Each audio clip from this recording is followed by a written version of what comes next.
Wealth Builder. You're looking to launch a new business, invest in your community, make systemic change, and actionable plans. You are a wealth builder, but you can't do it alone. Join Wealth Builder Movement, an online collective advancing Black and Brown wealth together. By joining our Facebook group and YouTube channel, you will learn from, invest with, and leverage others. Wealth is a group activity. Work, create, and build with others. Join the movement, the Wealth Builder Movement.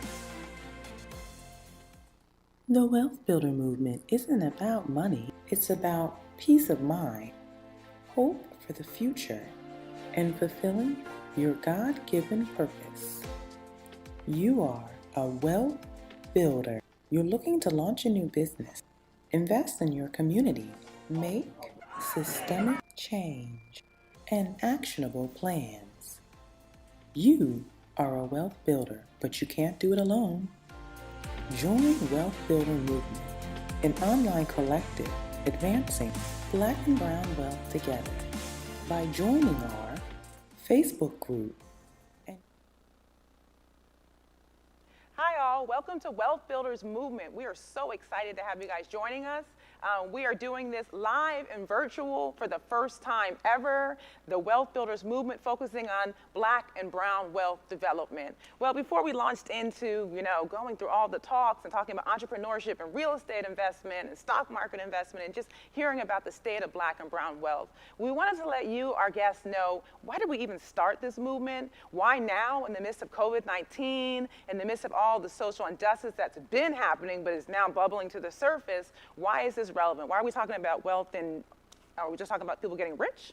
So we wanted to dialogue. Me and Timothy E. Finley Jr., we co-founded this movement. And so we just want to tell you a little bit about how we got going. So Timothy, do you want to introduce yourself? He's a pastor at King and Fellowship Christian Life Center, but kind of speak a little bit about, your thoughts in terms of this movement. Absolutely. Well, this conference, this online platform, I think is so relevant now. Life Development Corporation was founded maybe 11 years ago, and a part of our mission has always been to bring impact, both economically and in the various touch points that really we see hindrance in the African American community. When you talk about COVID-19 and you see the disparities when it comes to health care, it all comes back to economics. When we see the unrest in our country, you look at the protesting, it's around police brutality, but it still comes back to economics.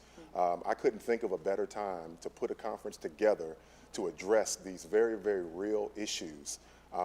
Economics in our country, we have been shut out from them. And we've got to get to that point where we understand that if we're going to see our neighborhoods, if we're going to see true progress, we've got to have a formula in place to build wealth in our communities. And then one thing that's really interesting when we're thinking about this is so often we hear about the systemic challenges to building wealth for Black and Brown communities, and we know they're there. Obviously, we hear about things like reparations, we hear about political change, and we'll be talking about during this summit, we'll be talking about those issues. But what we really want to focus on are the Black and Brown families, individuals, businesses, entities that are already building wealth or wanting to build wealth, and how can we equip them with the knowledge that they're needing? How can we show inspirational examples of people that are already doing it? And then how can we build a community? Because wealth isn't built in a silo. It's really built by connecting people. I remember reading in 2018, there was an article in the Forbes magazine before anyone knew anything about the pandemic. It called the racial wealth gap in America the real epidemic. Before we even thought about coronavirus. This has been going on for 401 years. And specifically, we wanted to talk to Black and Brown people because we're lagging behind. We did not get ourselves in this particular place. We didn't get ourselves in this particular bind. But I believe we have the collective knowledge, we have the collective reasoning to have the building blocks to really, really see an economic change in our community and continue to push for reparations. And it's interesting you talk about COVID-19. Well, we knew that there were huge disparities in health outcomes for Black and Brown communities. But now you see what I'm calling the economic pandemic, right? That you're Yes. referencing, Forbes was kind of talking about, but even with COVID-19, where they said almost nearly 50% of Black businesses close the doors Yes. out of, and so we think about the 50%. Yeah. So I have a medical device company. We do implants. We're small, right? We're a small business, small company, hoping to scale and grow. But even during this crisis, we've had some issues. And even though we're in medical devices, but for those that were in what they're calling non-essential businesses, so we have a high concentration of individuals in our communities that are in non-essential businesses, but coincidentally non-essential workers. Right. So being impacted in a negative way by COVID-19 in terms of the health disparities, but then also on the business side, on the wealth side, getting it as well. Well, we came into the pandemic in a bad place, and we're going to come out of the pandemic in a bad place. When you talk about the 40 to 50% of businesses that will not survive this time of economic shutdown, when you talk about the health disparities that are affecting African Americans, you have to really drill into that and find out why that is. Yeah. Well, we don't have proper food institutions in our neighborhoods. We don't have access to the kinds of medical pharmacies that really address our issues. And all of that, as much as people may not understand this, it all has to do with economics. And we have got to really push forward in a strategy for bringing that level of wealth building, a movement, as this is called, a movement to our community, so we will see the building blocks, not just for this time, but really it's about the next generation and the generation after that. As Black and brown people become the majority in this country, and that is happening, if our economic situation does not turn, it's going to slow down the entire economic foundation of this country. And the one thing you mentioned about kind of these issues, it didn't just start. No. And when you have this big issue of redlining, Yes. and a large part of wealth, in fact, the key factor in wealth for a lot of families is home ownership, is real estate investment. Well, if you have systemically segregated out Black and brown communities, and for those that don't know what redlining is, essentially it's basically having lower house values, strategically putting lower house values, originally historically on brown neighborhoods. And so now, because those values have been maintained, this depressed low value, there's no wealth in those communities. And the main way that wealth is generated. I know in Louisville, Kentucky, although we're speaking to people all over the nation, we have done a big studies on redlining. Do you want to speak a little bit about how redlining kind of impacts wealth? Yeah, absolutely. Well, you brought up the housing administration. The Federal Housing Administration historically has been one of the most racist, most corrupt systems in our country for the majority of the country. Even when you look at the statistics now that are just eye-popping, when you look at the median white family household average, it's $171,000 compared to $17,000 for Black families. In that Federal Housing Administration, there were actual verbiage in policy to keep Black families from being able to purchase homes. And now we see that consequence. It was just like a domino falling that has absolutely affected, crippled the Black Americans in this country. And this even goes further than that. When you go back to 250 years of slavery, when you talk about separate but equal, when you talk about, again, redlining, where there were places, when you talk about the ghetto, when you talk about Black neighborhoods, those did not come together organically. Historically, we were put in places because we couldn't go anywhere else. Highways. Absolutely. There were highway systems that were structured that would keep city buses out of downtown metropolitan areas. So now, when you look at where we are today, anyone that makes it seem as though they're surprised, or even the government that makes it seem as though they have no clue what's going on, these were all tools that were put in place to keep that disparity what it is. So again, I don't think the Wealth Builders Conference could have come at a better time on the heels of, well, I shouldn't say on the heels because it's still out there, but when you have coronavirus, when you have the unrest that's going on, this movement is absolutely needed. And I think one thing that to mention is, although we're talking about all of the challenges and all the systemic problems and everything that's going on, at the same time, you know, you have this opportunity. with especially millennial, young, black, and brown individuals that are saying, hey, you may have redlined this community, but now we see something like gentrification popping in.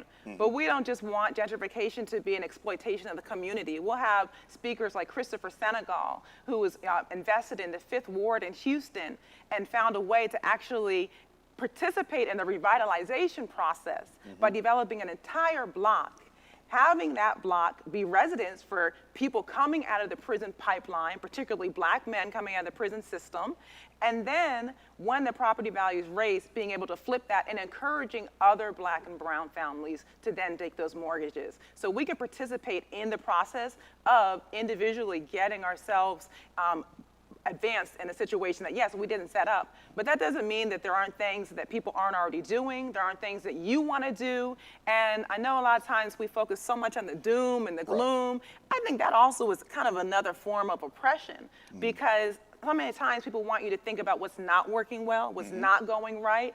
And instead of that, then we want to equip you to what can you do about it. Yeah, and the key to this is really fixing what has been done. I think about the quote from James Baldwin, you cannot fix what you will not face. We have to know what got us into this, but we also have to realize, as you've alluded to, that there is an opportunity to fix this. There is an opportunity before us to educate one another. And that's the key. The key is taking the knowledge, that's why you're on this stream tonight, taking that knowledge and saying, okay, how can I buy the block? How can I start a business on the right principles? How can I move forward and see wealth happen, not just for my home now, but really for generations to come? Yeah, and wealth really is built over 3 generations. Yes. And that's something that I think, we in America, we're very much so about, quick money and fast and everything, but the reality is it takes 3 generations to build wealth. And the framework that's being set by people like Christopher Senegal and Louis Legier, who's also going to be on the show talking about sort of redevelopment of communities, individuals that have their own companies such as HJI Supply Chain Solutions and Nimbus Inc., some of our sponsors that we've had in this. There's many individuals that are working on changing this, but the key thing is, as we think about mindset, and a lot of tonight you guys are going to hear about mindset, and we wanted to make sure that this movement wasn't just about, we're not glorified financial advisors. I'm not a financial advisor. Pastor Finley? No. Not a financial advisor. Unless it's tithing. Unless it's tithing. We will have financial advisors, but there's no prescription for wealth. Wealth is really not about the money. It's about providing peace for yourself and your families. It's about the freedom to operate in your purpose. It's about building a future for your kids. And that really happens through a slow process. So a lot of the advice that you'll be getting and the tips you'll be hearing both tonight and tomorrow night, there are long games. So please keep that in mind. This is a long game. Don't feel overwhelmed. Don't feel like, well, how, I don't have enough money to go buy a block. You can start with the smallest little bit of contributions into your savings account. We're going to have people come on and tell you how you can pool your funds. Maybe you're not an accredited investor. I'm not an accredited investor. You have to be pretty wealthy to be an accredited investor.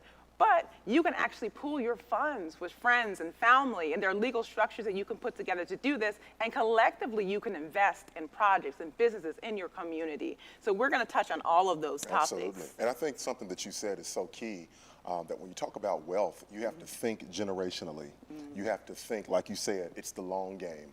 And that's why I'm so appreciative of this movement. I'm so proud of this, this conference, because this is what this night is all about. It's thinking generationally. It's giving you the building blocks to move at a pace that fits your life, but also think about how you can move with a specific strategy in mind. Yeah.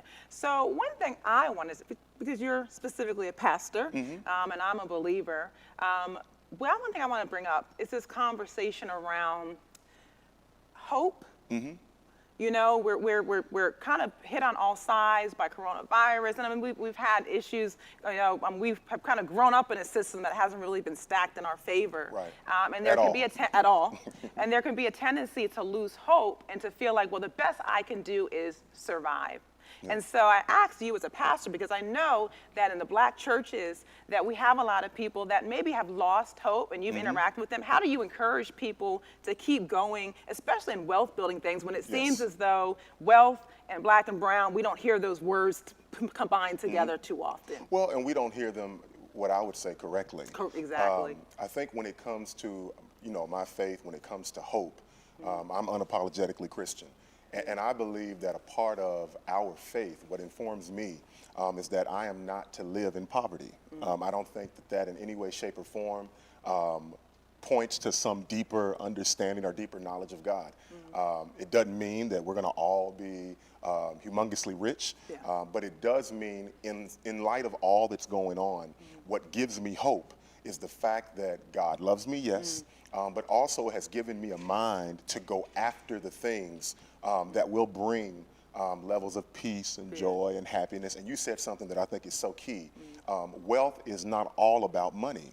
Wealth is also about peace of mind. It's also about security, those kinds of things. And I believe that those are all Christian principles. And I'm really, really thankful to be in this moment. And that may seem strange, but in the midst of all that's going on, I think that the Black church especially, we can shine in this moment. And the Black church, if you know anything about the history of the Black church, it was birthed in times of pain, in times of struggle. So, when you look at building wealth, when you look at being a proper steward, which, a lot of the Bible talks about being the proper steward of your time, your resources, we're doing exactly what the Bible lines out. And I believe in doing that, our hope is built. And again, I'm not one that simply wants to survive. You're a member of Kingdom, so I always talk about this, that I wasn't saved just to survive. Rats and roaches survive. Exactly. I want to thrive. I want to thrive in every area that I have my hands in. And a lot of times we're able to do that because we purposely and intentionally seek to educate ourselves and push the ball forward. And it also starts with vision. Yes. So, a lot of times we think of wealth and people think of wealth and they're really thinking about becoming millionaires. Right. And as I like to put it, you might not be a millionaire today, but you can be a visionaire today. Absolutely. You can be vision rich. You can execute on those visions. Yes. And so we hope over these 2 evenings that people will really try to become visionaries, try to get a vision for your wealth trajectory, for your family's wealth trajectory. So I'm going to ask a question for you, and I'm going to answer it myself as well. Okay. Which is, what is your vision of wealth for yourself and for your family going forward in the future? I would say for me, my vision for wealth, it's being able to generate enough equity, so to speak, that would touch not just my daughter, but her children. Leaving a lasting legacy is really, really important to me. You again said something that I'm going to piggyback on. It's not about being a millionaire for me. If millions come, they come. But it is about generational wealth.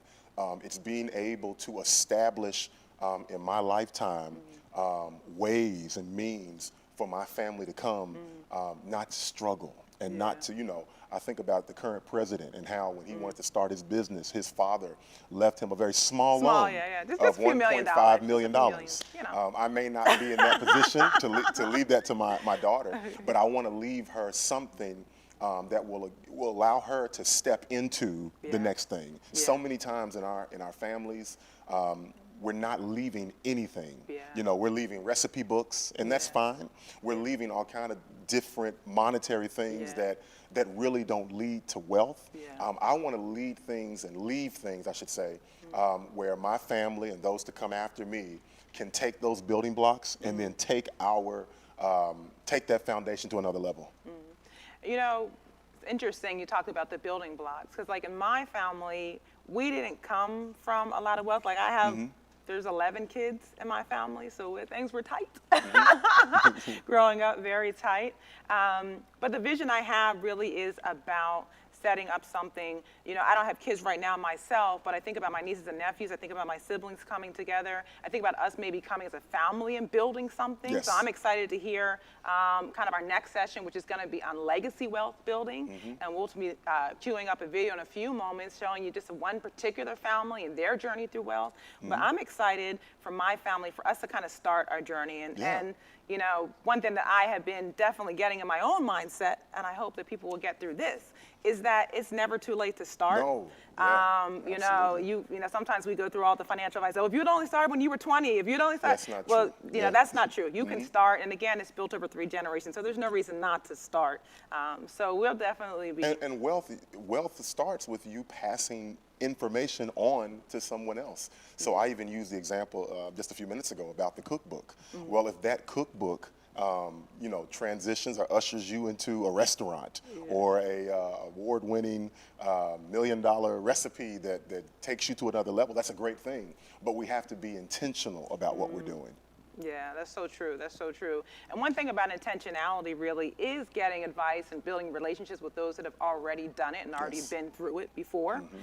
And so I'm really excited to have some of those individuals on the panel with us as we go through the evenings. But even in terms of, you know, like, what are the relationships that we need to build? Because I feel like that's another aspect of wealth. You know, I don't know if you've experienced, but I've experienced, like, not even just knowing who do I need to be connected to. Absolutely. You know? Well, you know, I've noticed that even being at certain tables and being connected with different individuals, something that I've seen, especially here in the last couple of years, for me, the personal revelation has been a lot of this is who you know.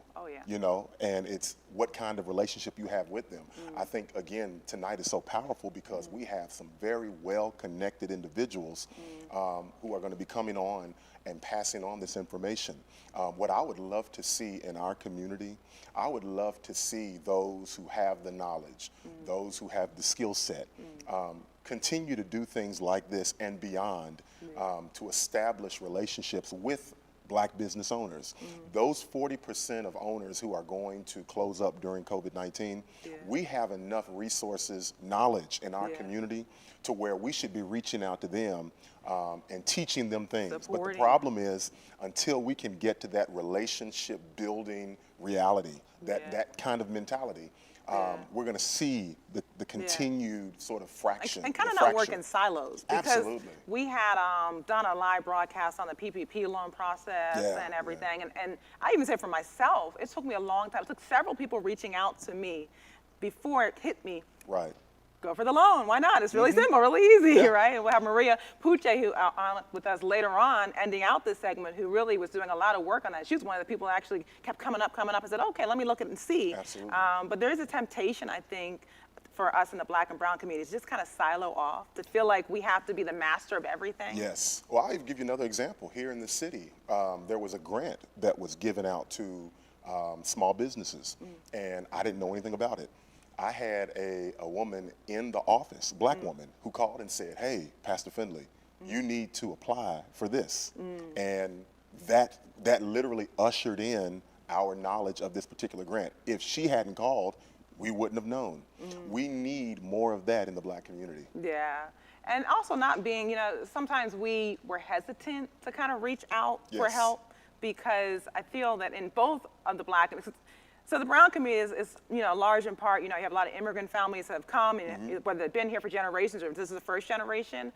But I think one thing that we don't realize is that the brown community is almost very similar in that we're basically, you know, and for all intents and purposes, almost sort of as immigrants in our own country. And a lot of times, you know, with that message, it's like, well, just work as really hard as you can and just do everything you can do on your own and just push, push, push. And it's the relationship side where we miss out on, because there are other individuals that are, you know, in some cases maybe not doing as much as we're doing, but they're advancing farmers forward because they're doing it together and through relationships. And that's a majority culture ideal that we have adopted that is untrue. You know, they will say, pull yourself up by your bootstraps. But as I heard somebody say, if America cut your legs off, then what are you pulling yourself up with? Well, we are looking forward to our next segment, Legacy Wealth Building. We are going to have some phenomenal panelists coming up, and I hope you enjoy this short video segment about it. And as well, please do stay tuned for the rest of the evening.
My individual family and legacy started in the Philippines, where I was born. My parents, my father was in the Air Force and met my mother, who at the time Asking about was in the Philippines in school, and that's how they met. So from there, I was born on the Air Force base, still considered, I guess, an American citizen. However, I grew up for the first 2 to 3 years of my life, um, literally within the Filipino culture. The one thing that my parents, who both grew up without fathers in their life, so I was, my mother Right there. was raised by a single Excited. parent mom, and my father was Hi. raised by his mom as well. The one thing Okay, they that's always fine. told me that they didn't get the opportunity to experience was that they can never take away your education. So with that in mind, I chose Georgia Tech as an opportunity to break that cycle. How's it going so And although far? my sister did go to college before I did, I ended Is up it going being okay the so far? first person in my family to graduate from college. And going through Georgia Tech, that's when I met my better half, Natalie, in our final years of school. And timing is everything, and I'll let her tell her side of What do I have in my the pockets? story. So I am from Louisville, born and raised here. Well, half of my childhood. So my first half of my childhood here in Louisville. My mom's from Louisville. My parents met when my dad moved here to play basketball at U of L. So I spent part of my childhood here in Louisville, the other half of it in Knoxville, Tennessee, because my dad was an assistant basketball coach at U of L when I was growing up, and then when I was in middle school, he got the head coaching job at University of Tennessee, so we moved to Knoxville. So lived in Knoxville, had a really good childhood. My mom's side of the family here in Louisville, and then my dad's side of the family, he's from Alcoa, Tennessee, which is right outside of Knoxville. So we got to have half of our childhood with one half of our family and the other half and with the other, which was really great. So from high school, I went on to Atlanta, went to Spelman College there, and that's where we met. And then moved back to Louisville to go to medical school at U of L. I did my dermatology residency at U of L, and then did some cosmetic surgery training in Boston. Our history together, when we met in college, I think we both were at a point where we valued education. We knew that that was important. We knew that we wanted to step forward with more. We both had a lot of fun in Atlanta, but had reached a point, I think, both collectively in our faith individually, that when we met, we had certain values and goals that aligned with God being at the center of it. And so my sister, who was on the track team at Georgia Tech, and he played football at Georgia Tech, we met through what I guess we were at Athletes in Action, which is like Fellowship of Christian Athletes. And we didn't have that on Spelman's campus, and so I would tag along with my sister to their Athletes in Action, and we kind of met, mutually that way. So so that's kind of our story of how we came to be. Yep. In my household, money was very rarely mentioned. It was all about being the best we could be, getting the education, and I think introducing us to Christ. And I think those three things, I guess the bar wasn't really high for my side of the family. So I think, they didn't know what the ceiling was.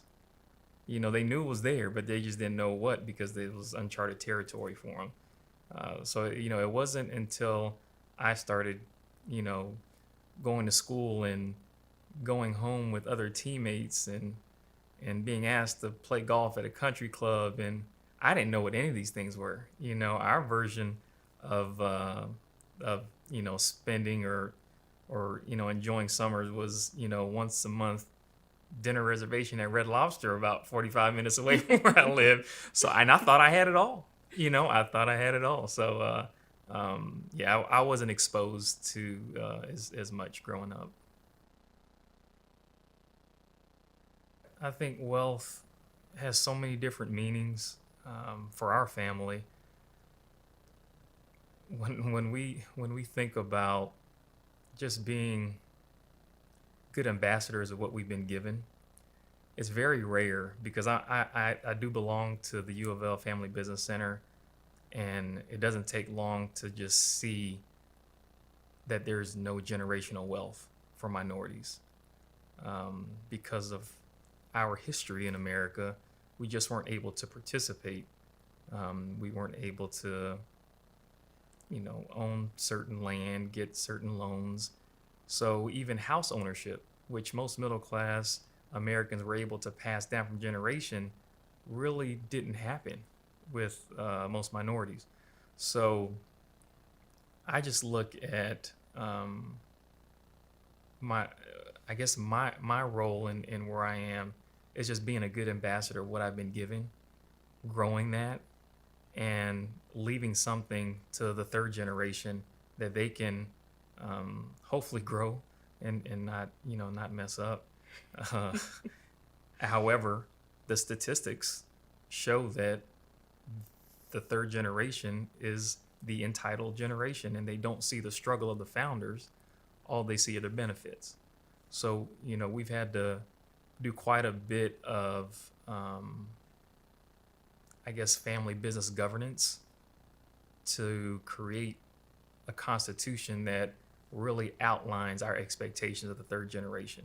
Now, what they decide to do with it, they decide to do with it. And of course, our goal, I mean, we want our kids to follow whatever path that they want, right? If that's with HJI, great. If that is with, my practice of dermatology, that is great too. But at the end of the day, we want them to study hard, get as much education as they can, follow what they want to do, be disciplined in their young life and their spending and their choices, be disciplined with what God willing we're able to leave them, and then pull other people along with them.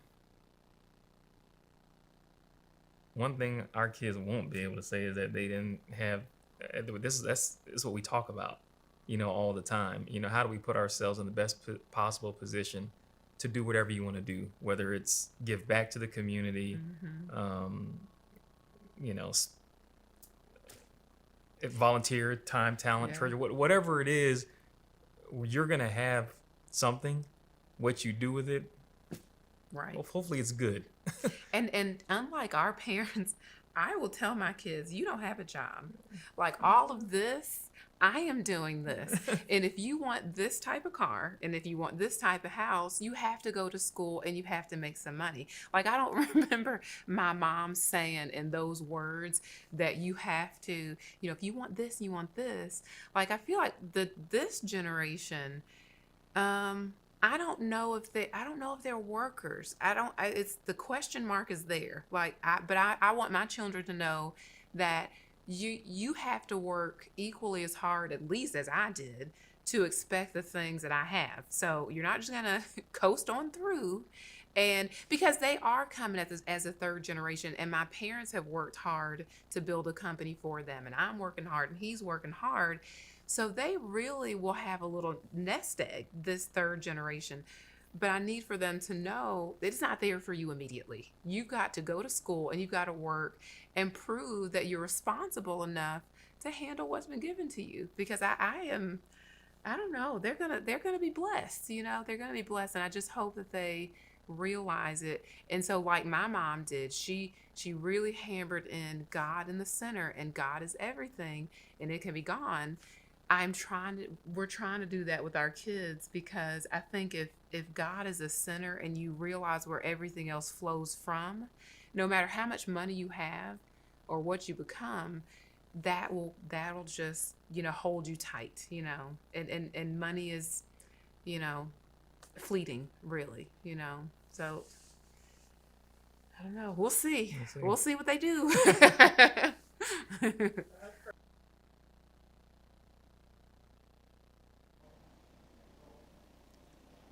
Welcome back, guys. Thank you so much for joining us tonight.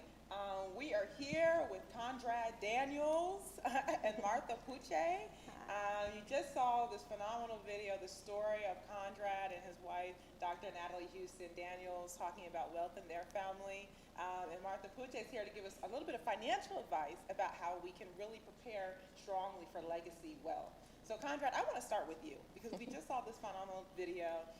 We just heard the story about, you know, you and your wife, kind of your upbringing, how you got together at Georgia Tech, bonding over sports, you know, how you kind of had a vision for your family, but also a little bit of, you know, concern about how do you raise the kind of that next third generation to keep the wealth and keep it going. So I wanted to start with a question for you. So you guys have very different backgrounds. You know, you on one hand you come from mom and dad, both, you know, grew up without a father figure, and then Dr. Houston Daniels kind of grows up in, you know, kind of maybe stereotypical, like a nuclear family, even more so, right? Mm-hmm.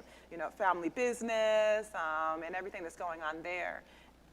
As a collective family now, can you talk about how that dynamic plays out and how you're able to leverage your differences to really create wealth for your family together, those kind of different perspectives that have joined? Well, sure. Well, first of all, thank you for allowing me to be a part of the Wealth Builder movement. And, you know, you don't know until you're exposed to something where on the spectrum you are. You know, I figured, hey, I'm one of the first people. I was the first person in my family to graduate from college. My sister did go to college before me, but I was the first one to graduate from college. And for a lot of people, that's the goal. Mm-hmm. The goal is to get a degree. Mm-hmm. You know, now it's to make some financial, you know, means more than, you know, both of my parents together ever made coming out of college. So it wasn't until, you know, I marry into this family where you had great grandparents that finished college and had degrees and graduate degrees. I quickly realized it was humbling. You know, it was humbling. I thought I was good. It was humbling, so much so that it was positive pressure to continue my education. So I went back and got my MBA, and from there, you quickly realize the opportunities that you thought you had. Yeah. You had no idea. Yeah. You know, now that you're in a different place. So when I think back over the time, I'm just so grateful and you know, for the opportunity to be exposed to a family that really valued education, really valued faith, really valued community. I feel like sometimes I was just selfish because I was never exposed to the things that you're supposed to do along the way. Mm-hmm. You know, I get some success and I feel like I'm good. Mm-hmm. It didn't even think about, it didn't occur to me that I need to bring someone else with me until I got exposed to it. Yeah. So looking back, you know, I felt a little selfish. You know, now I have I think a great foundation to really help, you know, others. Yeah. So one thing that we talked about during kind of that filming of that interview that you and Dr. Houston Daniels did was this concept of, you know, trying to raise your kids to hold on to the wealth that you've amassed, but then on the flip side, trying to raise your parents to not bring on the debt of the wealth against the wealth that you're trying to build. And so you kind of have this, always have this 3-generation dynamic, and no matter what family. So can you speak specifically to kind of what you hope to leave to your kids in terms of wealth? Like what wisdom, what advice you hope to leave to them? Maybe even realistically, what's your fears, right? Yeah. So first and foremost, I think we want to make sure they understand that this is mom and dad's wealth that we've created, and you have to create your own path. Now, you're going to have a little bit more resources to be able to choose. However, it's up to you. They see what we did, and I think they're just exposed to, okay, I just got to make sure I'm doing the right thing, and there's going to be an opportunity there. They're going to have a leg up on a lot of us, a lot of the minority community, unfortunately. However, I think they're also going to understand what their role will be in bringing equality, to that. We always talk about making sure that that you are an ambassador with what you've been given. So that foundation of, faith, education, community, I think it's ingrained in them, and when I think about what can we do, given where we are, to make sure that they don't feel entitled, being that 3rd generation, we have gone so far as in our family business, we have a family constitution. Okay, so tell me about that, because a lot of times people Absolutely. have family business and it just seems like, why would I want to do this? But you've actually put legal structure behind that. Yeah, it doesn't take long to look at the statistics of why family businesses fail. And they fail a lot of times because that 3rd and 4th generation, they don't see the struggle of the founders. See, we see it. We're the 1 generation underneath them. So we have a different perspective on that.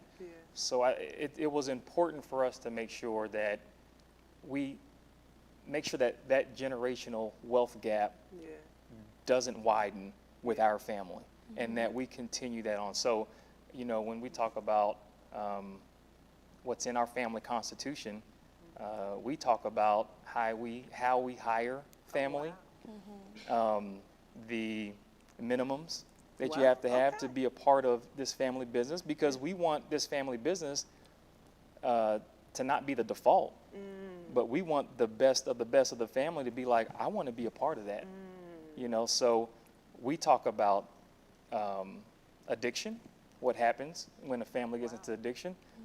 We talk about what happens when a family member wants to be an entrepreneur, and they got to come up with a business plan. They've got to talk to the family council.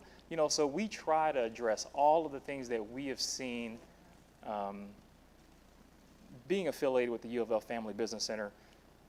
All of those things that we know are barriers or challenges, we try to at least create a constitution that the kids can look at and say, okay, here's how we handle this. Here's how we handle this. Here's how we handle this. And we think it's going to be what's best for them now when they're in leadership roles, and we go through generational succession planning for that 3rd generation. They can decide what to keep and what to get rid of. However, we wanted to make sure that they at least have a good foundation. Wow. So Martha, that's a good segue to you, because here Condra's talking about a very solid, it's like a family contract. It goes even down to, look, if somebody gets addicted, here's how this is going to roll out, because all that touches wealth. What are some things that you advise families to do to really protect the family wealth, but also to grow the family wealth, especially if they're starting, maybe this is the 1st generation of wealth building? And again, thank you for having us here today. And I love the fact that he's sharing this with his kids, leading by example. I love that. Hey, that's a great way to do it. But there is so many ways that you can actually leave generational wealth. For example, something that I recommend families to do is sometimes we leave life insurance in the back burner. We don't consider the benefits that these can provide along with other products. For example, estate planning. Having a will and a trust in place, those are tools that will and a trust, they don't just build wealth, but is in order to preserve that wealth that families have been building for such a long time. You want to make sure it stays within the family, and that you're going to be able to pass it from generation to generation. So that would be a good way for families to have a good setup, and also consult with a professional. Sometimes families are scared of approaching because maybe going to be too expensive, maybe, but hey, having that guidance from someone that will help them. Dr. Jose Fernandez, who's a professor of economics at the University of Louisville, does this wonderful talk where he talks about how Black and brown families have a very limited knowledge about, like, a misunderstanding about life insurance policies. Yes. And I know, Martha, that you have talked to certain families and researched certain programs where even through a church environment, they have kind of encouraged people, hey, who's the oldest person in your family? And let's think about protecting that individual in a way that when they pass on, it builds wealth. I think for a lot of people that might seem like, am I doing a death lottery? But can you speak to that? Like, when you talk to individuals, when you're out there, like, what are some of the kind of misconceptions about life insurance? Why is it that it's so, some people are so hesitant to get into a policy? And yeah, it feels sometimes like it's a taboo. Right? It's hard to tell. No many families want to think about when they die, obviously. Who wants to think about when that time comes? But it's a way for you to prepare, not only yourself, but leave something behind for your family. And like you mentioned, yeah, that's another way, not only to protect yourself, so your family can get that death benefit, but also you can protect someone else. For example, your parents. It's not bad that you can do that, and you can make yourself the beneficiary of that account. Or a family come together, protect the older individual in the family, so you can start creating that generational wealth. Not only that, that will start bringing awareness within the whole family, how to have the right protection, how to leave something behind as a family legacy. Because if you haven't built your own wealth, by providing these, you can actually get ahead of the game from leaving something behind. Wow. What are some other things outside of life insurance policies, some other ways that, let's say, you know, which is in many cases my own personal situation where, you know, I didn't have an inheritance, you know, my parents, sorry dad, they have more debt than, you know, then maybe that's the inheritance, than not. So, you know, what can you do when you feel like you want to build for the future, you want to start, but a lot of times in our families we don't get the luxury of starting from zero, right? We don't want to just leave, you know, just say, oh, I just write off our parents and their debt, and you know, and so what can we do? Like, you're just starting from scratch, you know, you're just like, look, how do I get going? Yeah, and there's so many options out there. Just family, the lack of knowledge, the lack of information that we have in our community, Black and brown community. We don't have, there's a lot of resources that many families can, hey, you can start something small, even $50, even $13, that can make a big a change. Maybe a term policy, or there's mutual funds, even to start something for your kids' college education, something huge. You know what impact that might have in your kids, something that to have that savings, that protection. So there's so many different ways for you to start from scratch, and the doors are open. The doors are open now for everyone in our community, that they can actually access these resources. And sometimes they think because they're going to charge him, it's too expensive, or sometimes it's not a financial priority to have their stuff in place. I think it's one of the hardest things. You talk about parenting your parents. And I just listened to a webinar a couple weeks back. It's the hardest conversation to have right now with my parents, is what happens when mom, you pass, or dad, you pass, and just to be able to just sit down and just say, let's just talk, let's walk through this. They don't want to do it. You know, it's hard, it's difficult. You know, no one wants to talk about, or you know, we have this thing, you can't manage from the grave, right? So you got to get it all out, so then we can do something with it. And I agree, because it was hard for us as a family, because we're all in business together as well, and bringing this up to our parents, not only for when they die, but now during retirement.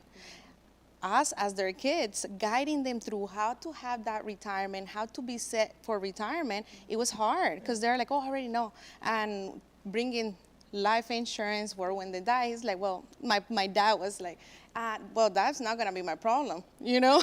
That's your problem when I die. And I'm like, but Dad. That right there. That's the first reaction he had with us. And I'm like, but Dad, you know, you still need to, you cannot leave that burden on us. I mean, it's not a burden. Obviously, we have to bury our parents, but. Why be a burden when it could be a benefit to the next generation? There's ways to flip the situation. Yes. So I have a question. How do you guys, Conrad, I think I'm gonna start with you. How do you navigate, because you have this excellent contract for your family, which I'm gonna ask you for it later, so I can give it to my family. But was everybody on board with that? Was everybody just so business minded, or were there some difficult conversations that you had to have to say, let's put a legal framework to our family? Because people don't even like prenups, and I'll hear you saying, here's a contract to our family. Yeah, you know, we're big believers in you can't fix what you can't confront. So transparency, some people like to say it, few people live it. So in my first family business meeting, I laid down some ground rules, and you know, one of the most important ones was, we don't want you leaving this meeting and having pillow talk with your, you know, with your spouse about what you should have said and what you were gonna do when we were all in the meeting together. So you know, you have to tackle these things head on. I mean, we talked about, you know, I'm an in-law, and I'm asked to lead and grateful, you know, for the opportunity to lead this family enterprise. However, one of the first things, so we set up, you know, employee contracts and things like that. So anything that can go wrong, you try to think about it and not leave it up to debate. So it's there. It's in black and white. You all agree to it until, or you don't agree to it until you agree to it. Yeah. You know, there has to be some give and take there. So, you know, just like in business, no one wants to talk about exit strategy. Yeah. But you got to talk about the exit strategy, right? It's one of those uncomfortable conversations that you have to be real with yourself. You are going to exit both it is business happen, and this world. Yes. Right. So, yeah, so that's the approach that we take. So, Martha, I have a question for you, and there's a lot of viewers that we have coming from the Latino community that, you know, have family members going back generations, did not originate here. I mean, many of us haven't originated here in the United States either. That's another conversation, but maybe a little bit more sooner than we have. You know, your family originally comes from Colombia, I believe, right? Yes. So, what is that conversation like when they're basically have a memory of a totally different economy, a totally different system, you know, a political system that's different, an economic system? How do you have those conversations when certain generations may have not even been born to have a context for that? I think a lot of people are trying to have those conversations, but how do you do that successfully from your perspective? Yeah, and that's what we've been working on with our Spanish community. I'm a co-host of Escuela de Finanzas, School of Finance, and we're bringing this knowledge for everyone in the community, in the Spanish community. It's huge because, like you mentioned, we come from a whole total different system, right? And coming to a country that obviously a whole total different system that manage here the benefits that the work offer, 401k, the protection to the family, it's hard. And by having more education by having more knowledge, putting it out there, especially now with social media. I mean, we're here, right? And we're able to communicate with a lot of families out there. This is the way to go to be able to educate our families. And we have been able to reach a lot of families, and they can reach out to us, open questions, and we are just giving guidance. I mean, it's only so much we can do, and whoever wants to take the guidance, we're always here to help. And you guys offer entirely Spanish-speaking broadcast that happens, I believe, weekly. You Weekly. want to talk about that? And Every Thursday at 6:30, we have a weekly Spanish broadcast on Facebook Live, where we bring different topics in regards to personal finance. How does the system works now with the pandemic? What is family doing? What should they be doing? Because sometimes it's like, I got the stimulus check. What do I do with it now? Or business owners, what the loans, PPP loans, what can they do? So in the Spanish community, we have a lot of business owners that are in the Spanish community, and they need to know as well. And we've been working with a lot of them to give them the help and the guidance that they need to be able to actually help their employees as well. So. wow, that's amazing. So another piece I think that's really critical to building this generational wealth, this legacy wealth, is everybody being on the same wavelength in terms of the fact that by definition generational, you have like almost a baton that you have to pass on to the next. And if you don't pass that baton on, then it gets lost in one generation. And I think sometimes we think about, quote unquote wealthy, and I use that term in quotation marks because wealth really goes beyond just what we think of rich, right? We think about that, and it's this thought that maybe you could never lose it. Now, I know that we experience in our communities, in the Black and Brown community, sometimes the parents or grandparents will have a really great piece of real estate property, but the kids, people my generation is like, well, I don't want to live in that neighborhood. And so they kind of just like let it go. In other cases, you have properties where maybe there's, taxes is the only thing that needs to be paid on it, and there's not enough education about, the value and just paying off those taxes and holding on to that property in case, because not in case, that community will turn over. How have you dealt with some of those things? A lot of estate planning. That's what the main thing that we always talk about. Have everything in place.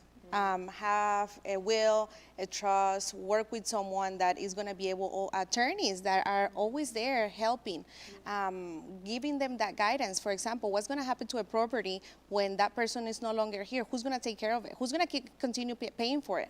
The problem is that because they don't have a estate plan, that's why there's so much foreclosure. Houses, because the family members cannot continue making those payments. So having something set in place, but everything goes in how are you managing your personal finances? Where are you at right now? Where do you want to get? So having that conversation, like Conrad here, hey, with the whole family, where are we at in a short term? Where do we want to get? In a mid-term, where? And even in the long term, where are we going to get? How are we going to get to that level? And leaving everything step by step in place, that's the best way to go. Wow. I also think that education right there shouldn't be new to the Black and Brown community, however it is. My grandmother, because of Jim Crow laws, couldn't even get a loan for her house that she lived in for 50 years and paid rent until she died. So it's unfortunate that we're having to educate that. However, our generation has to figure out a way to break the cycle through education, because we are in better positions. We got a long way to go. There's this whole equity piece that we have to figure out as a country, and we're confronting it right now, and we're really going to see what this is going to look like, in the next 6 months. However, thank you, because we tend to skip over some of that education because we take it for granted that it's always been available. The generational wealth, leaving homes to kids, that's something that a lot of us are facing for the first time. Yeah, and another thing, if you don't have that in place, the government can step in. You don't know what's going to happen to the house. Everything that you have worked for so many years might be gone. And that's something that a lot of families have gone through. And like Conrad mentioned, it's been here for the longest time. Yep. Why are we just not learning about it? So either way, we still continue sharing our information and bring education. Wow. That's the main thing that our goals is for everyone from all walks of life. No, doesn't matter who it is, everybody needs it. Wow. So one piece of advice, let's start with Martha, for families to build legacy wealth. Yeah, reach out to the community, get with the right persons, and get more knowledge, get educated. There's so many good resources, a lot of help now in the community that everybody, there's some even free education, free courses, free advice. If you want to sit down with a financial professional, hey, who can you sit with that can give you free advice in regards to your personal finances? And that's the first step families should take. Conrad, any advice for people wanting to build legacy wealth for their families? I mean, it all starts with your faith in God, making sure you're grounded. It all starts there. From there, you can build upon, the different levels. But I think it starts there, and then it grows into making sure that as a family unit, education is the one thing that people can't take away from you. Because they can take away a lot, but education is one that they can't. Yeah. Yeah. That's so true. And Martha, do you want to add something? No, and I wanted to say, I have a couple of my page. You can go into marthapucha.com or buildfinancialwealth.com to get more information in how to get started. If you're starting from scratch, you don't know where to go, you can get into those pages and you can find information there. Oh, that's really great. Before we leave, though, because we still have a little bit more time, I did want to give you a moment. You keep mentioning the Family Business Center. And what is that for our viewers? What is a Family Business Center? Is that something that's local here? Is that something that's national? And what do they do at the Family Business Center? Yeah, so the one that we're affiliated with, it's a local, it's the U of L Family Business Center. I think there's over 100 families here. We just got a brand new executive director, Dr. Botero, and she's been here for about 5 months. And it's an opportunity for family businesses to succeed. So they bring in different guest speakers from all over, huge family conglomerates. How did they pass on generational wealth, fifth generations, first to second, all the pitfalls, because the statistics are pretty bad, and then when you look at minority businesses, we just haven't had the opportunities to pass on generational wealth. So there's not a lot of representation there. I told the sisters we're gonna get you guys involved, because we need to make this a little bit more diverse. However, it's been a really good opportunity for them to get to understand what does it mean to have a family business council, what does it mean to have a family constitution, what does it mean to have certain rules in place when you're hiring family members. So yeah, it's been a really good opportunity and introduction into this whole generational wealth. Oh, wow. Well, thank you guys both for joining us. We're going to be moving on to our next segment, which is going to be on kind of the relationship building side, social capital piece of wealth. And so we are so happy to have you, and please, we'll do some more with you in the future. Thank you. Thank you for having me. Stay tuned, guys. We'll be our next segment. Bye.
Buenas tardes.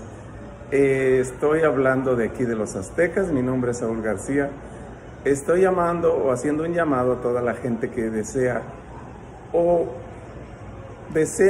ya lo ha hecho, asesorarse con personal capacitado, personal profesional que sabe acerca de las finanzas. En mi caso, les comento que fue una experiencia muy bonita y muy buena tener alguien que sí sabe de finanzas, una persona, un grupo de personas que saben lo que es la asesoría financiera. Nosotros no tuvimos ningún retraso acerca de cómo obtener el dinero, ya saben, por las situaciones que estamos ahorita todo el mundo pasando. Se presentó el momento de hacer la petición de dinero y estas personas nos ayudaron, gracias a que son personas con capacidad.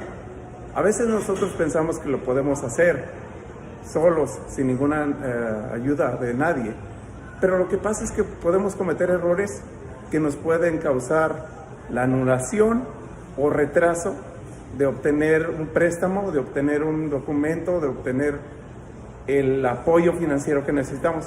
Entonces, en este caso, yo sugiero a todo el mundo que se asesore. Hay personas capacitadas que le pueden ayudar y le pueden hacer las cosas mucho más fáciles. Así que los invito, cuando alguien les invite a ser parte de esto, vayan con ellos, que el beneficiado va a ser usted, no ellos, ¿ok? Les hago esa invitación, les mando un saludo desde el restaurante Los Aztecas. Por aquí los invitamos a que nos pasen a visitar y mucho éxito a todos. Felicidades. Hasta luego. Adiós.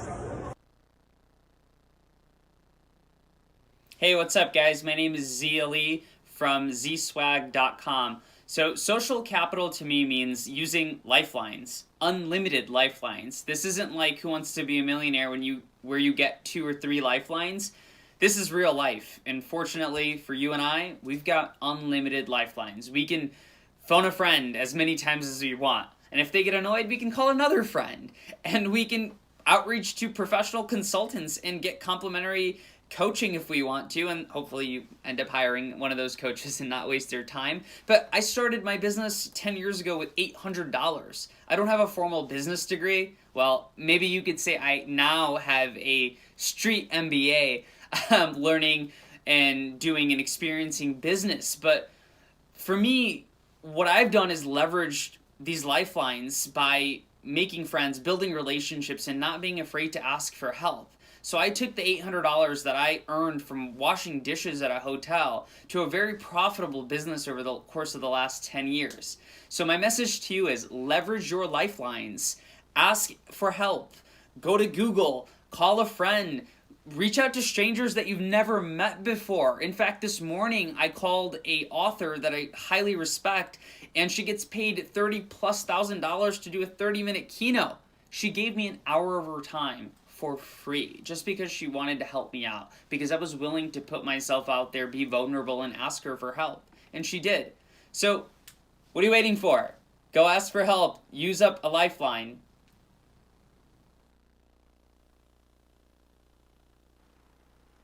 Welcome back to Wealth Builder Movement. So far we've had a wonderful introductory conversation about the state of Black and brown wealth. We've talked about how you can build legacy wealth within your family and some of the challenges, but certainly some of the opportunities. And in our last conversation, we were talking a lot about family contracts and relationship building within family members. And so we are here with Dana Cosby, who is going to really help us flush that out, because Dana is not only a lawyer, so she's the general counsel for Nimbus Inc. She's also the chief operating officer for Nimbus Inc., one of our sponsors and marketing firms. But Dana is what I like to call kind of the relationship, extraordinaire in terms of the business world. So Dana, can I share your nickname? So Dana, we call Dana the business side chick. She is the CEO's best friend. So Dana will literally get your whole life together. So Dana, here we're talking today about building relationships and just, what are the critical relationships that you need when you're trying to build wealth? So can you give us just, A, what is social capital? Can I take it to the bank? And B, how do I get it? Okay, so the most important thing, there are certain groups that are really good with social capital. So sometimes when you hear these terms, they're very academic. But there are two groups who are very good with social capital: poor people and wealthy people. Okay? Poor people use relationships to survive. And so, for example, I've been pretty fortunate. So my memories of being poor when I was in college. So I was a poor college student. And so you basically use relationships to see who still had money on their card, who could still get meals. And when that money started getting low at the end of the semester, we said who had the books so I wouldn't have to buy them next year. So those are examples of how we do that to survive when you don't have resources. Then you have the wealthy who use it for connections. So you have relationships, you have family, you have friends, but certain connections give you access to things. You want access to knowledge, access to resources. All of those things are very important, particularly for businesses. You want to be prosperous, you want to do well. And so that's how social capital plays. Now, social capital spins like financial capital. So when you have, you can go out and pay for things, but some of these things you can get through relationships and connections. So you get those resources, you get that access without having to actually spend cash for it.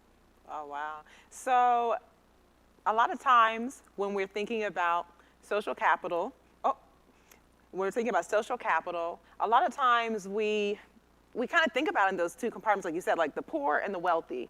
And it sounds like the wealthy people, they go ahead and they get connections, right? They get things through connections. And then you said the poor people, they leverage their connections just to kind of survive. But when I'm trying to go from being poor, sort of say, to being wealthy or to having wealth wellness, it almost seems like a bridge too far to, I feel like, how do I get those connections? Like either I have the connections or I don't. Can you build social capital or are you just born into social capital? Well, now business people, for the average person, when we start becoming like myself, where your goal was to become professional. So you become part of the middle class, you start doing middle class people things. You get your education, you work on moving ahead in your career, you start thinking about retirement, you volunteer, you serve on boards. So you know what that looks like. It fills up your entire resume. Okay? And so networking tends to be something you know you need to do, volunteering. So you're meeting people all the time. The problem is when you're middle class and professional, you think where you need to go to get help is on the job. You do it at work. You go back to your professors. You go back to the people where you got the education and the degree. Now, poor people and wealthy people are like, oh no, what social capital happens away from the job. So when you think about professionals, those people who go have the cocktail or the coffee or go hang out, that's where social capital is built. So it's not in the meeting. It's not when you find yourself, if this looks more like social capital. If you're sitting, it's relaxed and you don't have a big time limit and it's just tell me what's going on with you. That's how you build social capital, because what entrepreneurs have to do is you got to tell people what you're doing. You got to tell them what you're trying to accomplish and what challenges are you meeting so people can offer to help you. And the way it works is you have to invest, meaning you have to do it too. So I tell you what I'm trying to do and what I'm trying to accomplish. You tell me what you're trying to do and what you're trying to accomplish. And we sit there and we figure out how can I help you do that. So that's what social capital, that's how it looks like and that's where it happens. So to that point, I think that's where some of us get kind of tripped up, which is I have to be honest and vulnerable about my financial situation. So I got to talk money at the coffee table. I got to talk money at the dinner table. I got to talk money, when I'm just out kicking it with friends to build social capital. I mean, I don't think we do that too well in the Black and Brown community. It's something that we want to do better, but how do we kind of change that, and how do we do that? How do we talk about money like it's casual conversation, coming back from the gym together? And like everything else, I don't think you just bust it out like, hey, by the way, I'm trying to raise $10 million.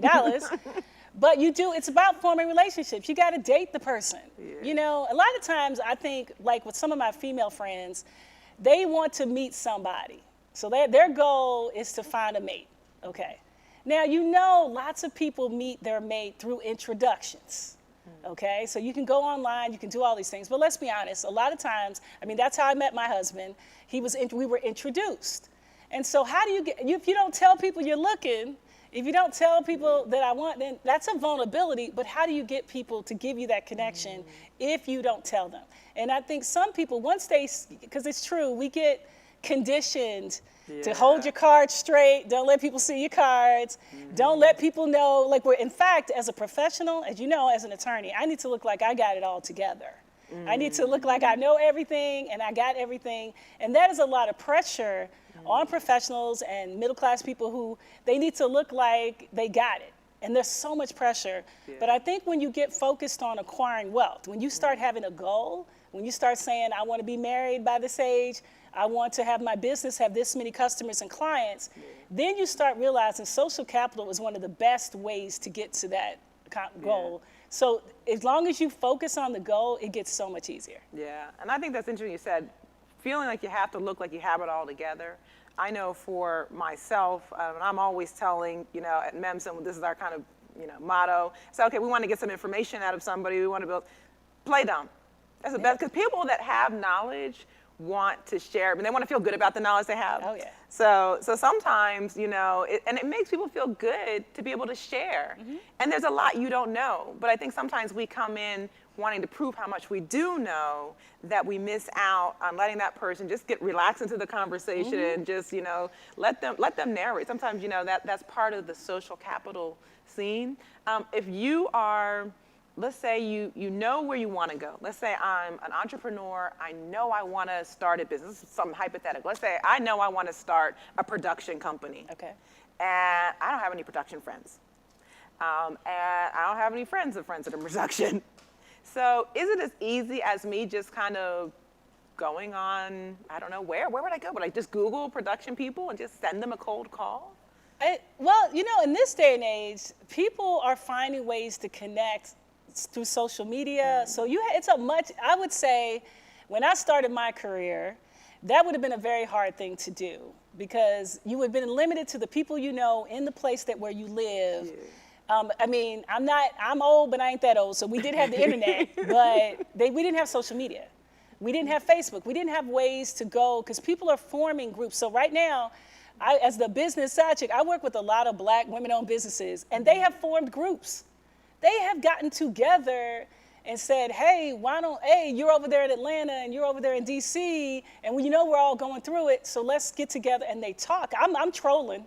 I'm just listening to their conversations, but they have joined. And so there's probably a group of Black creatives, production companies. So you just kind of go find your tribe, and it is so much easier to do that in social media. It's only getting easier, because people now know to look for it.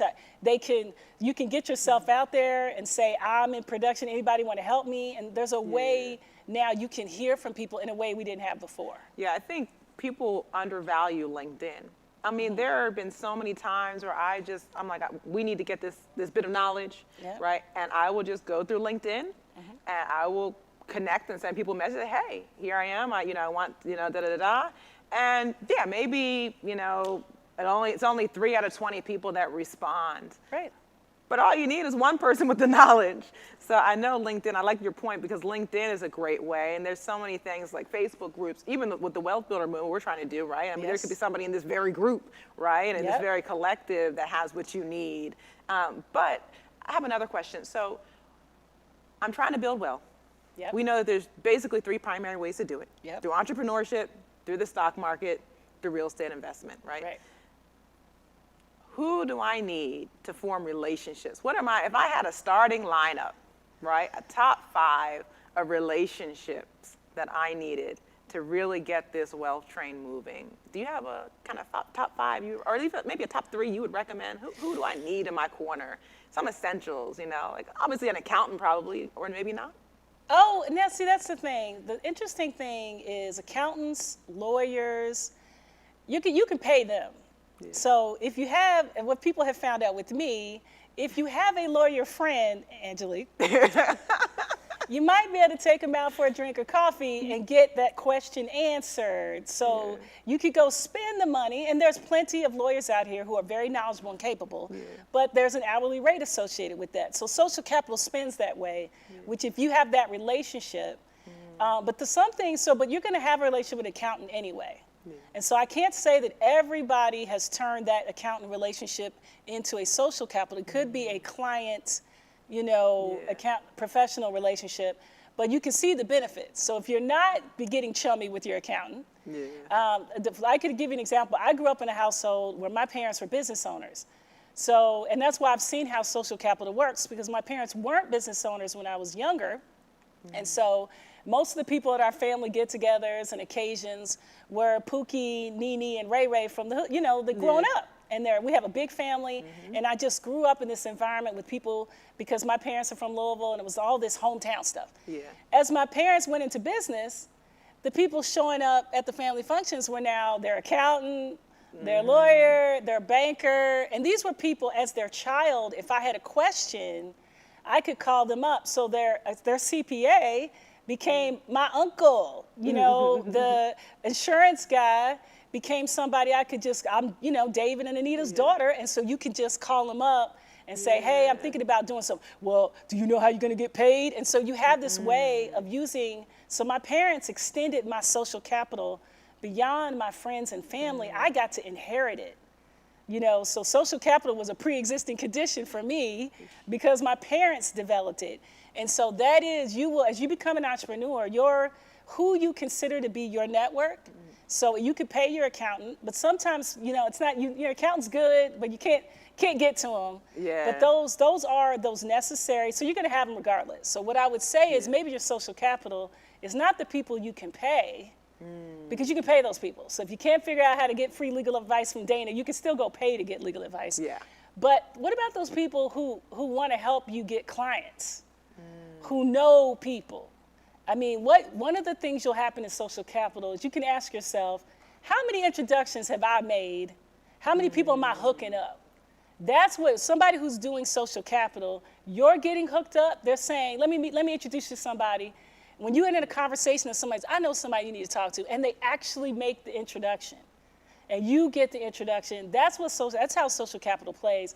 So you want somebody who knows people. Listen, people who know people. And who feel comfortable saying, because some people know people, but they don't feel comfortable making the introduction. They're very exclusive, which is another point. Because the movement is very much so about how do we shift the collective needle. And if we're not willing to share our contact lists with individuals, then what really are we sharing, right? What's our value in connecting and knowing each other? I've met so many people and that I only met because somebody did just that. They said, oh, you do have a medical device startup? Oh yeah, you need to meet so-and-so. And then so-and-so introduces me to who's who, right? And it just goes down the train when you do that. But do you feel that we're maybe a little bit more hesitant to kind of share those? Or do you feel that everybody's hesitant across the board and you just got to meet the right person? Or I think those who've had the benefit of it are easy with it. They've, it's been something they've experienced and know the benefit, so it's easy for them to do it. I think people who haven't, unfortunately, have not had that opportunity. And so a lot of times they're worried about, I don't know how that's gonna affect my relationship with them. And so if people ask me, don't you worry about introducing people? And I'm like, no, I tell them the truth. Okay, look, I'm gonna need you to talk to this person. He ain't right, but let's just give him a chance. You just tell them the truth. Like, sometimes we're just helping people out. Sometimes we're doing favors. And so you warn them, like, you're really gonna have to, I can't vouch. Sometimes I have to tell people, I have never seen their work, but I like this person, but I cannot vouch for their work, but I can vouch that they'll be an easy person to talk to. You just tell, like, be fair to people. You don't just hand off people to them. Like, you tell them, this is what I know about them, and I would like for you to help them. Now, sometimes you're calling in favors. A lot of times when I'm making introductions, they're like, oh yeah, Dana, I'm gonna talk to this person because I'm gonna come back to you and ask for something. Some people really hate owing people. And, like they say it, I don't like owing people favors, but the reality is we need to do each other favors. That's just how it is. I would be selective. So sometimes you're going to say, no, I'm not introducing you because you're a hot mess. I mean, you're just going to be honest. Yeah. But you need to be comfortable doing it for a lot of people, and people need to be comfort for you. But yes, you need to be selective. So like, okay, so it's like that warm introduction that we need. You know, I think the biggest, like for me, the biggest kind of eye-opening moment was when I realized that social capital actually had more monetary value than liquid capital. And I think a lot of people still haven't quite gotten that. And I even find myself, you know, still pushing through that process, right? Because it really is a change of mindset where you realize that it's, like you said, well, it's not what you have, it's like who you know. And we all hear that. And I think we use that in the context of career development. So people typically understand if I want to get a job, I need to basically go figure, who do I know that works at such and such company, or hey, can you refer to me to this or that? But when it comes to wealth, so when it comes to building a business, when it comes to trying to understand the stock market, or even knowing, right, what's going on in the stock market in terms of different industries, when it comes to real estate, and you're thinking about the relationships. Later on tomorrow evening, we're gonna have a real estate panel. And one of the critical things even there in terms of building wealth is that, you know, you need to leverage the whole community when you're getting into real estate and development, right? You need to basically understand like where is the trend going? And you don't understand that kind of in a silo. Right. So, you know, what do you think about, you know, in terms of the missed opportunity with social capital, just in the misunderstanding of its value truly? Yeah, and it's for me, it's about getting in on the deal. Like real estate's deals, business is deals. Even, you know, everything you do is you want to get a good deal, you want to get in. So if you want to invest in stock, sometimes everybody doesn't get to hear about it. In fact, if it's really good, they're not trying to tell everybody. And so how can you make sure you're one of the people that gets talked to, that gets in on the deal? So like in real estate, there's so many ways in which the way the deal is structured, they can only bring in 35 people. They can only bring in 25 people. And so how do you want to increase your chances that you get to be part of that group of people that get to do this deal? Because knowledge is one thing, opportunity is the other. So you may have all of the knowledge you know how to deal in real estate, but you have groups that are going out and buying real estate, syndicating it, doing it the way real estate is done, and you're just trying to figure out, how can I get in? I mean, you got people with money who can't seem to figure out how to get in to where the deals are happening. And you've got people who don't have money, but know how to get in the deals, because you can always go get the money. It's hard to get the deals. Yeah. It's hard to get to the owner of the property before everybody else does. So it's a lot of times when you think about that, you want to be part of the group that gets in. You want to be the kind of person that calls and says, hey, I'm putting a group of people together. You know, we're starting a company, or they're raising some money, or we got some properties we're looking at. And so part of that is learning how to be the kind of person that people want to include on the deal. I think the other part of that is understanding that, okay, not every deal that someone calls you, I mean, some deals are just hustles, right? But not every deal is going to be the deal you want to get in. Right. But it's almost like if you build that habit of just like, I never turn down a coffee date. I'm not talking about a romantic date, but in coffee date, like an entrepreneurship world, right? It's, you know, hey, you should meet with so-and-so, grab coffee with them. Right. I don't know what I have to do with so-and-so. I'm in medical devices. They're in a pizza delivery company, but I never turn down a coffee date because you never know when that relationship is going to turn around and be beneficial in your favor. Yep. I imagine for you it's the same, because I know you've been meeting with everybody in town.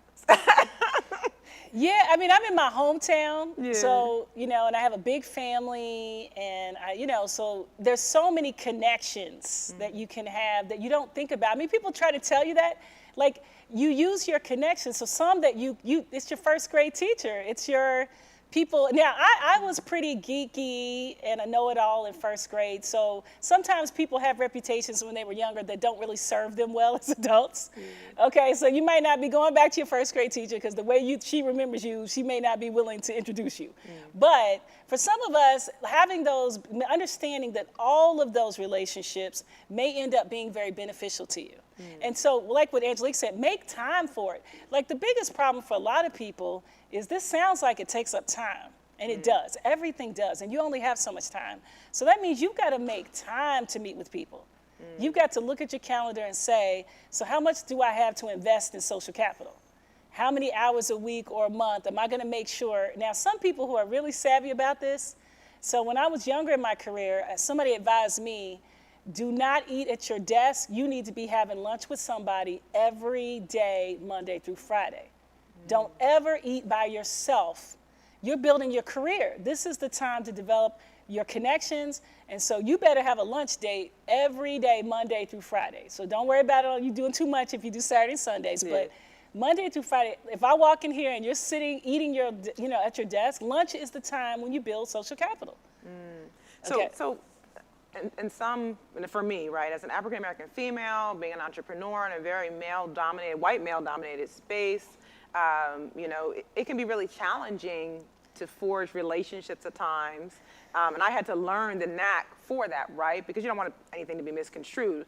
But I think irregardless of whether you're, a black and brown individual, whether you're male or female, sometimes it can be really challenging for us to build those relationships, to really connect through those relationships. And somebody gave me a piece of advice one time that I had just stuck with for my whole entire life since I heard it. And they told me that people love the sound of their own name. Oh, yeah. And so if you are one of those people that's like, hey, I'm always sitting at my desk at lunch and I haven't reached out to anybody, or maybe you have your own business, you're like, hey, I haven't bothered to kind of reach out to people locally or even virtually.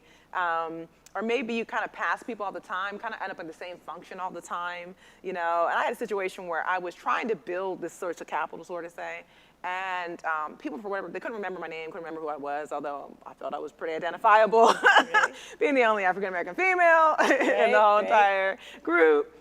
But somebody told me, people love the sound of their name. So what I would do is I started, passing people, if I pass them on the sidewalk or I pass them out, and I would memorize their name, and I would say, hey, John Smith, how are you doing? And they would just be like, how does she know my name? So they felt almost guilted into remembering who I was. And I kid you not, I think within a week, everybody knew who I was.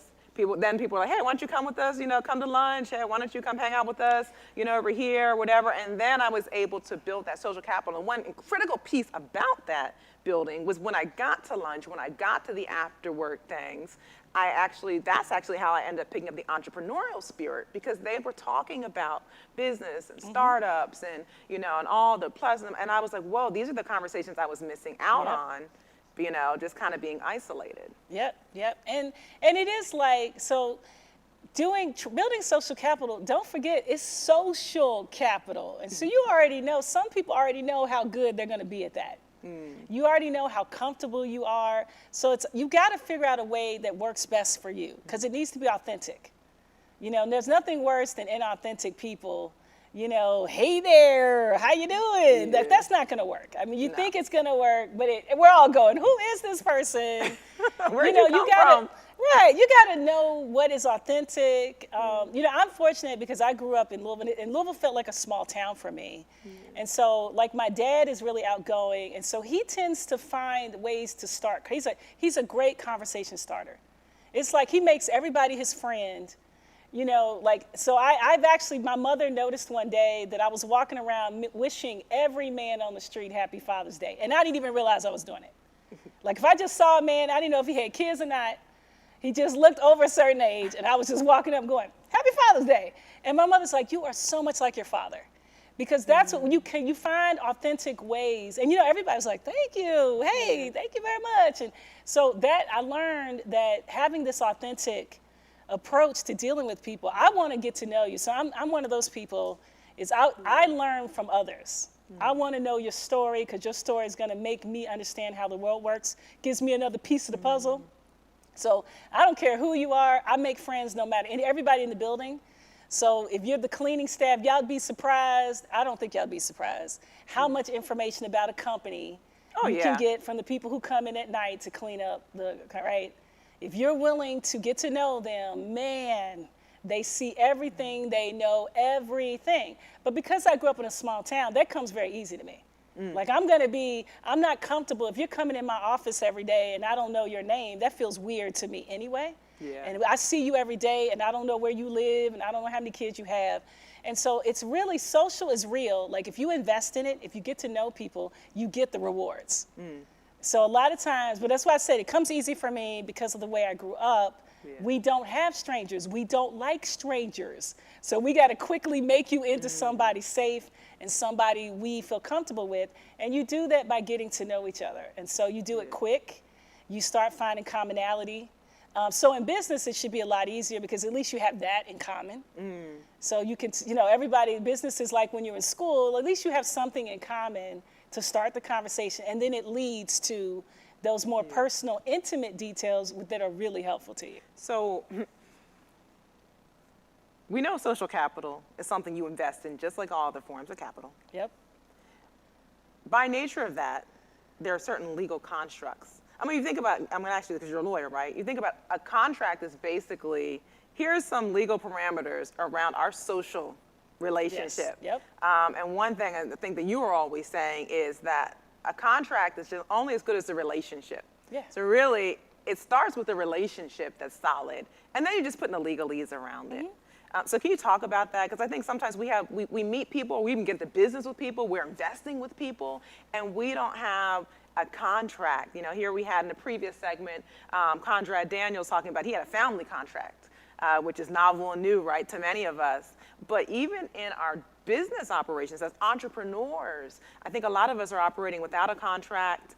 So kind of share your experience and kind of the value of those contracts and legalizing that relationship. And if everybody remembers, contracts always seem so weird and formal, but let's be honest, contracts were designed because we're human, and we sit down and we look each other in the eye and we say we're in total agreement, and then as soon as we leave the room, we are totally not in agreement.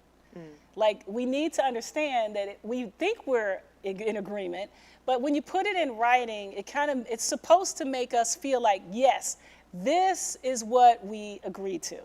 Now, unfortunately, I think a lot of people have to admit they haven't read their contract, so that's not what they're doing.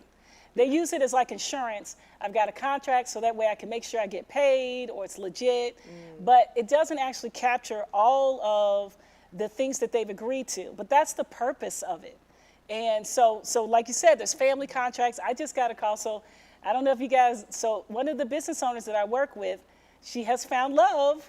Ooh. She got business first, found love second. Now she wants to know, don't I need a prenup?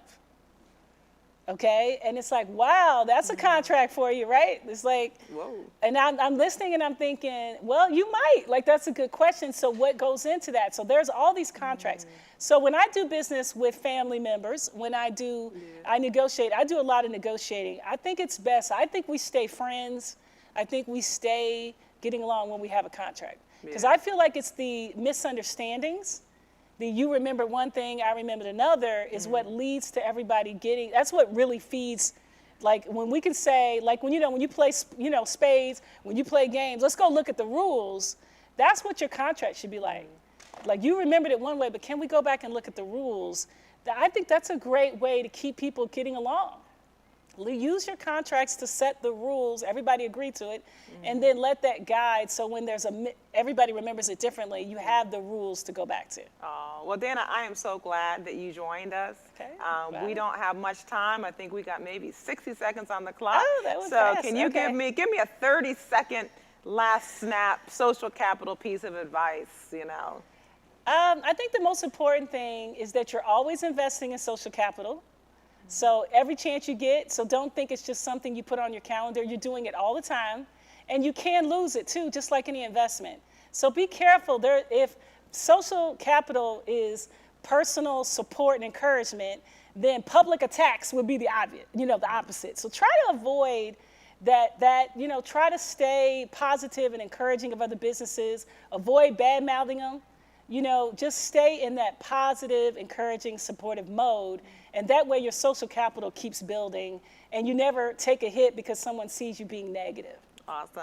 Okay. Well, I'm so excited for our next segment, which is going to be about love and money. So stay tuned, hold tight.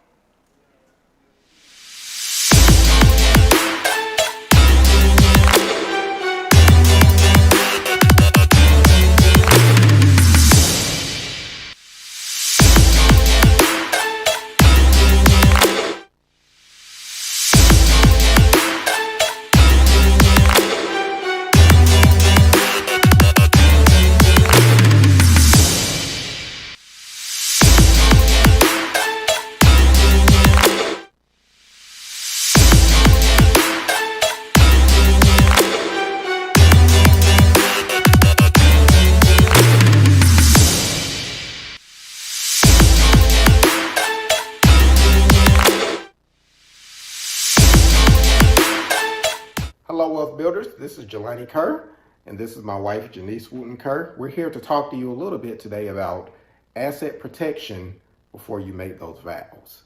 So, Janice, during the course of our courtship, we talked a great deal about prenuptial agreements. Why don't you tell us a little bit more about why this was a good idea in your estimation? Before we met, I used to watch the Susie Orman show with my parents, and she's a financial guru who I respect, and she was a huge advocate for prenuptial agreements. I had been in my career for several years before we got married, so I started saving for retirement, had some assets that I had built up, and I owned a car and other things, and I wanted to make sure that when I got married, in the event that the marriage dissolved, I would be okay financially. Yeah, a lot of people talk about prenups like it's preparation for divorce or that it's only for rich people, but we didn't see it that way. We saw this as something to protect what we came into the marriage with, because sometimes people want to dissolve a marriage, and it's a very costly and very difficult process for them. So to us, this was about peace of mind. You talk about this in the sense of insurance. Why don't you tell us a little bit about that? That's right. In America, we get health insurance, disability insurance, life insurance, and that's something that we're used to getting to protect ourselves in the event of an emergency. And I just think of the prenuptial agreement process as another type of insurance policy. All right. Another good thing about the prenup was that it forced us and it gave us the opportunity to have a full accounting and full disclosure of all of our assets and liabilities. You know, we got counseling from both of our pastors, but there were things about marriage that we learned, legal aspects of marriage that we learned during the prenup process. And we thought that was very positive. I would agree. We had to get our own attorneys to represent us. And one of the things that the attorney mentioned is that people learn about their spouse's child support payments, if they have liens on their property, any bankruptcies. You have to disclose credit card debt. And quite frankly, these are topics that can be uncomfortable to discuss. And these are topics that a lot of people do not discuss prior to getting married. Yeah. So at least we were able to go into the marriage with a clean slate. We understood how much one another made. We understood any debts that one another had, student loan debts, credit card debts, and we knew who we were marrying, financially at least. Absolutely. So for these reasons, we thought that a prenup was a good idea, and we thought that this was integral and important for protecting wealth. So that's all we have for you today. Thanks for your time. Have a great day. Take care. I'm Stacey Wade, President of the ECB of Nimbus. We're a marketing agency located in Louisville, Kentucky. Hi, my name is Dr. Dawn Wade. I'm the Chief Strategy Officer at Nimbus. And when we were asked the question of what does it mean to build wealth together, we literally just look back in terms of how far we've come in the time that we've been together. Independently, we were both very successful, and we had a lot of goals for ourselves. And some of those goals were similar and some of them were different. But we decided that we need to be strategic about how we moved as a family, how we moved as a business. So we set goals and we knew the timeline that we wanted to achieve those goals. And although we haven't achieved all of them yet, we are still working progressively each day to meet them together. Yeah, and I think in the beginning, you know, we had to really understand, hey, listen, let's define what those goals are and make sure that we're on the same page. I think ultimately in the beginning, it's always very difficult to try to bring those goals and ideas together because you always want to, you know, make sure that you're getting to the same place. And I think to be able to have that confluence, to understand that, hey, listen, this is the goal. And then being able to synthesize the deals that are coming to the table to be able to say, hey, this is the right deal for us to be able to go in that direction to reach that goal. And we also have to not be competitive with one another. Stacy's very intelligent. He's very aggressive with what he wants to do. So when he's taking lead on something, I have to be comfortable stepping back to allow him to lead. Similarly, when I'm taking the lead on something, he has to step back, watch my back, and help me get to the goal so that we can both be successful at the same time without feeling that one person has to lead and the next person has to always follow. Yeah, and I think to add to that, you got to understand all money is not good money. And, I've made my fair share of mistakes when it comes to that, and understanding and being able to fail fast, especially when deals come to the table, to see it really quickly and say, hey, listen, this might not be the right deal for us, and to be able to fail fast and move into the next deal is extremely important. And there's no I, it's we. It has to be a deal that's good for us as a family as well as a business. We have children to take care of, and we also have team members that depend on us to make good decisions. So as long as we look at it from that we perspective, we'll always be good, and we're comfortable with that. Thank you. Thank you.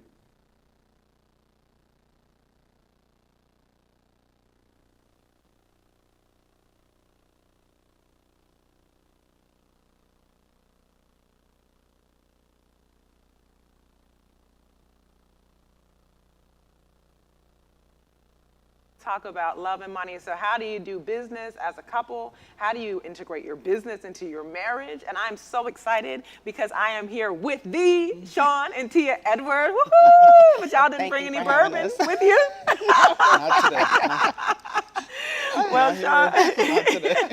So you, I both of you here, but Tia, would you like to actually give the audience, those who don't know who you are, right, or may not be familiar with your company, a little bit of background on how you guys got into the bourbon industry, what your company is, and where you're at now? Yeah, so I'm actually from Louisville originally, a graduate of Central High School, and Sean is from Lexington, and we own a fresh bourbon distilling company.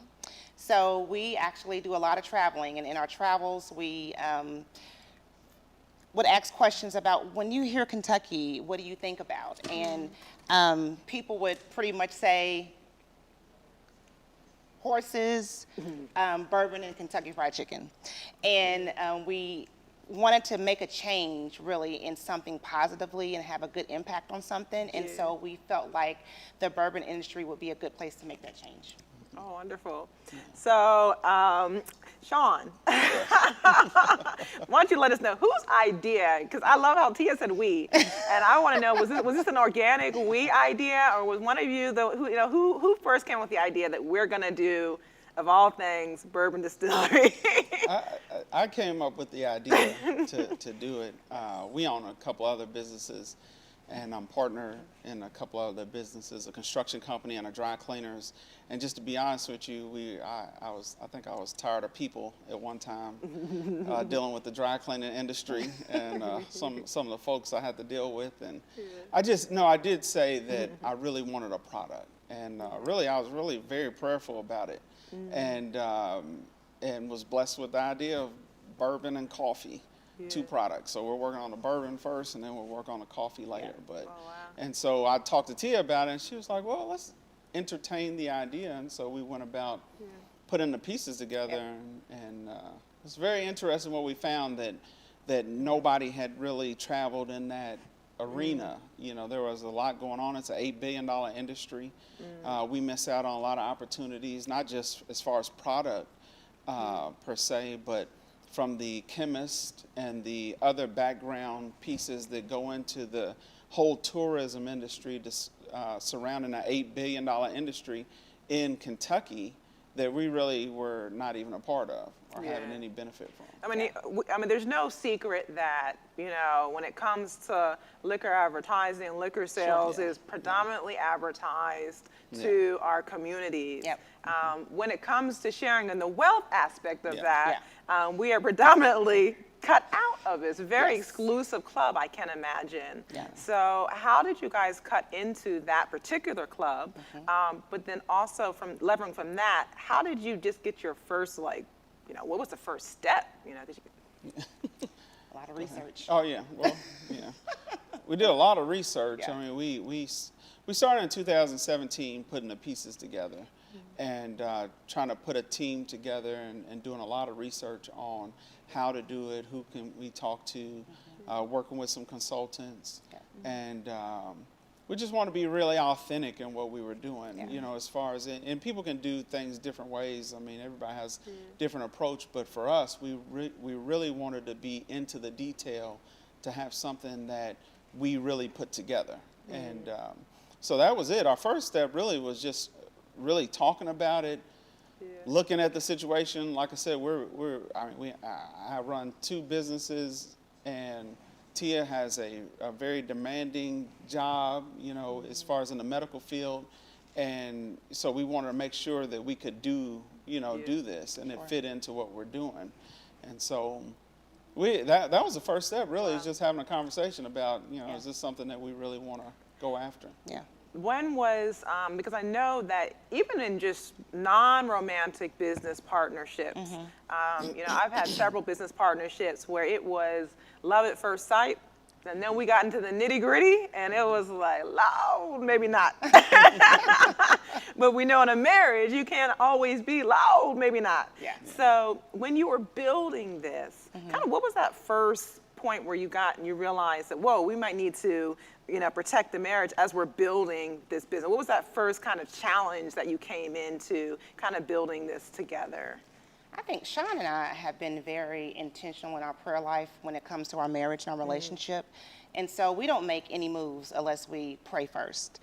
And once we do that, we sit down, talk, and say, hey, let's set some goals. What's going to work for you? What's going to work for me? What's not going to work for you and work for me? And then find some place in the middle that keeps us both satisfied, but at the same time accomplishing the goal that we set. And so with this business venture, we have been very intentional about the people that we involve in consulting us, and the steps that we take in being away from home. We have an 8-year-old daughter as well as 2 older kids that are grown and gone. But the 8-year-old thinks that she's just as old as they are. But so we have to be very smart about how much we're gone from home and running a business. So, do you guys, did you have to, even if it wasn't did you have any legal contracts between, even though you are married and going into business together, did you have any legal contracts? And did you have, maybe not legal contracts, but did you have any just like, back of the napkin, like, okay, this is what we agreed to and we're going to do this? And I know you've had other businesses together and things. No, I mean, in our operating agreement, because, we have to be listed for the operating agreement. So the way we started, we basically invested our own funds into getting us up to a certain point. And so where we are to date, I mean, back in February, we made an announcement because we're going to build a facility, a 60,000 square foot facility. And in doing that, we're going to raise about $10 million. And so once we put that plan together, yes, we have to have an operating agreement. So the people that we bring on board that invest in the company know how we function and how we operate. So yes, we had to put that on paper. In the beginning, no, we didn't have to do it like that. But yes, eventually you have to. It depends on the level of operations you have. Yeah, to make sure that you have the legal structure. Yes. Now, you guys have an investment round, I assume, that's open in terms of this $10 million that you're raising.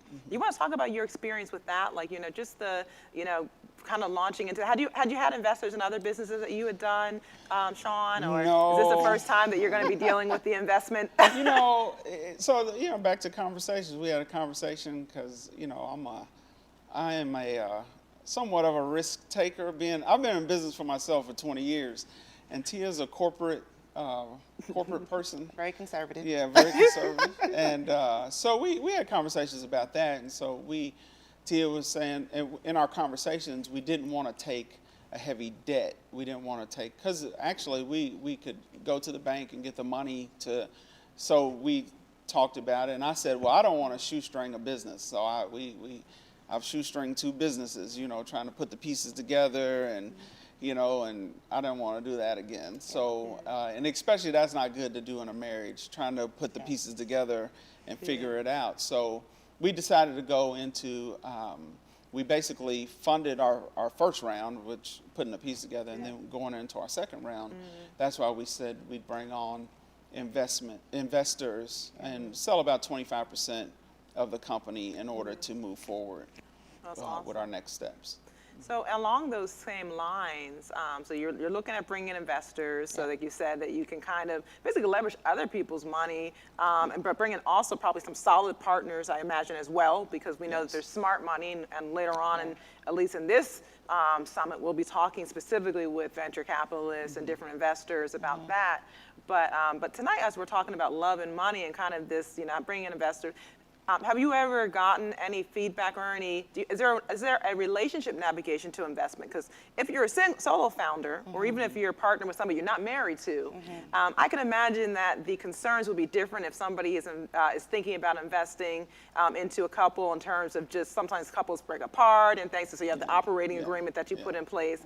Are there any things, any tips, any things that come to your mind, when you are a couple invested into a business, looking for investors, things that, just things you may have had to navigate in that as you're building those relationships?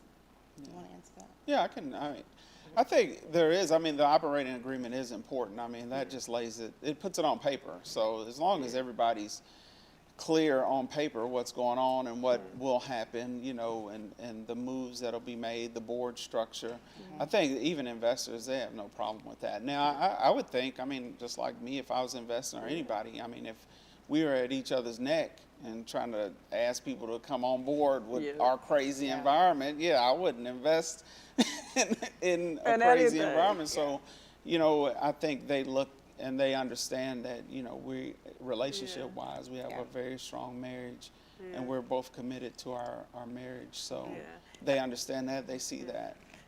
And it sounds like, I think that's something that, probably a lot of couples miss, which is, and individuals, founders in general miss. So investors, they're looking at the business deal, but at the end of the day, they're not going to sign any terms. They're really investing in the people. Yes. Exactly.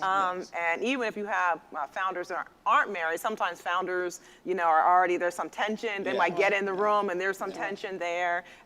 But from a more, kind of love, relationship, marriage perspective, it sounds like you're saying, before you do anything, you need to make sure, for your own selves, that your marriage is solid and solidly founded, and that has a peaceful construct. But you also need to be aware that if you're going to bring other people on, then that's a concern to them as well, in both directions. And we've been pretty careful about the investors that we actually do take meetings with, because they have to understand our vision and where we're trying to take the company.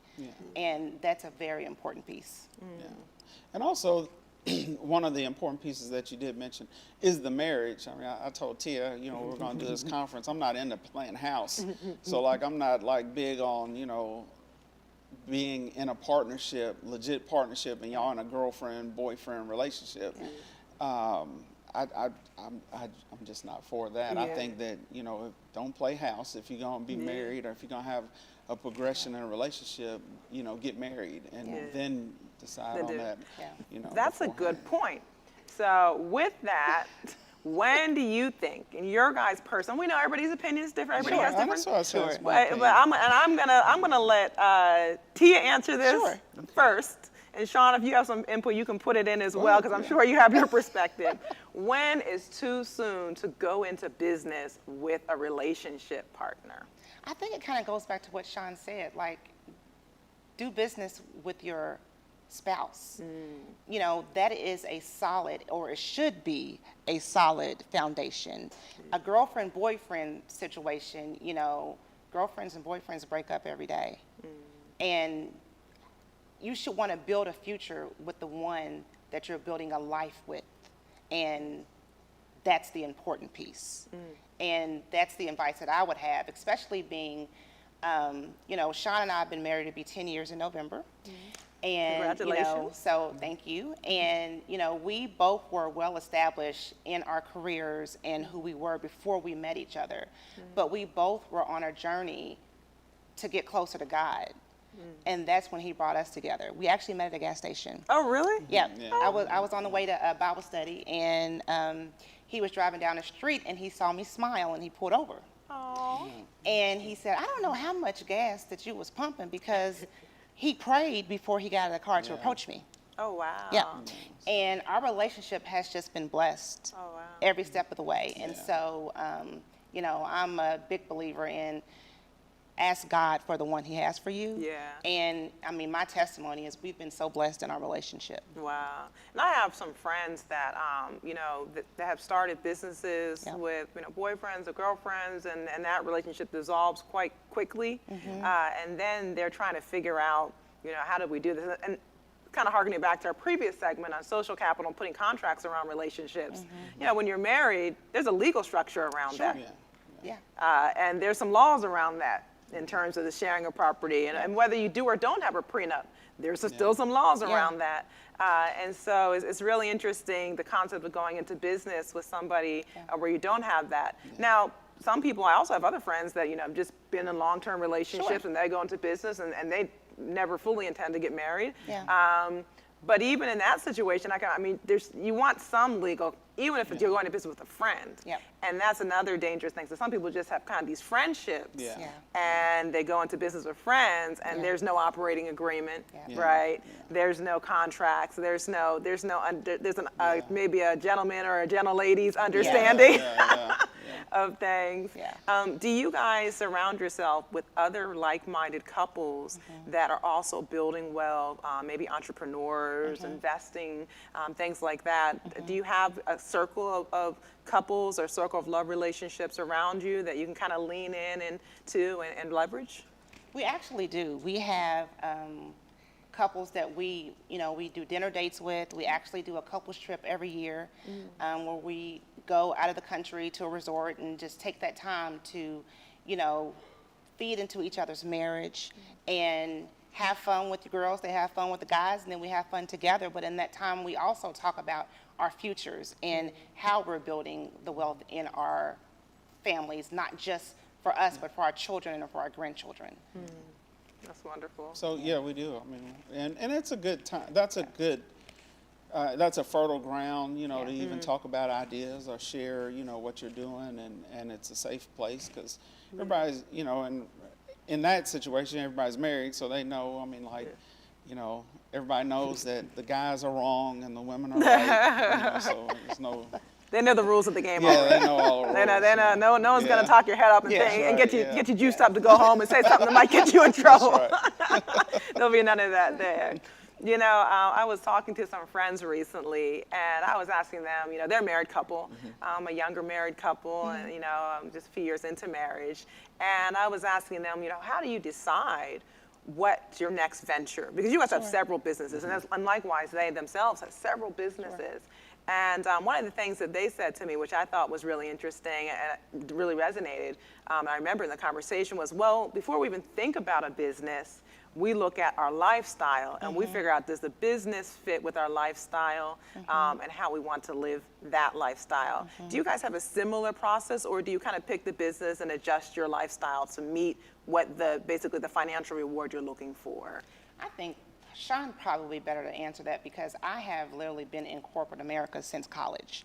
So my first time opening a business is actually the bourbon distillery, which is very exciting, but it's a huge undertaking that has been very exciting along the way. But I think Sean, he's had way more business than I've had, so he probably can answer that better. No, I think you guys set goals. We begin with the end in mind. Like, what does our best life look like at this age, when we retire? So what does that look like? And then work backwards from there. And then, the businesses have to fit into your lifestyle. Like, we have a young daughter, and, it's just, we have to make sure that all those pieces work, because at the end of the day, the family structure is most important, and then the business is separate. Let's talk about parenting. Sure. And being in business, building out this 60,000 square foot facility, trying to raise money for that, working full time in the healthcare area, which during COVID-19 is an area to be into. So how do you guys balance everything you're doing with the business and with the job? How do you balance that with the kids? It's difficult. It is. But pretty much we set our schedules every week because, he has his other businesses that he's, still working at. I'm still in my job, and, and then we have the bourbon as well. But we have kids that need our attention and that expect that time. And so we kind of look at our calendars every week and we say, okay, what meetings do you have on this day, that day? Okay, what time are you going to be home so we can eat dinner? I'm really big on eating dinner together every night. Like, that is very important to me. So we work hard in doing that, and that gives our daughter time to tell us all about her day. Our older kids are calling FaceTime, and we, talk about their day and what's going on in their lives. So we are that's really important to us. Wow. That's usually how it works. I mean, Yeah. Tia's like Superwoman, and I'm not just saying that because we're on stage. Cause, Yeah, I guess but that's no, because for this is real. being recorded. No, I'm serious. Like, she does a lot. I mean, she puts the pieces together, and I'm not very organized, I would say that. I mean, I am organized to a certain point, but she's a lot better at it. Yeah. So she does a really good job of keeping the pieces all together. So do you guys, and that's a good point, you said you're not as organized as her, and so that's where Mm-hmm. she steps in. Do you guys, almost sort of say, have maybe a mental mapping of strengths and weaknesses? Have you identified each other's strengths and weaknesses and kind of delegate certain things according to that? And how has that played out? Was that something you just came into the marriage with, or something you had to develop over time? I think for us, because we were already on the go before we met each other, that we just had to adapt to each other's way of doing their daily routine, and then make adjustments for things that may, like for me, I'm big on, I want him home, you know, by 6 at the latest, and when we get to 6:15, I'm good, but because I like for us to sit down and have dinner together.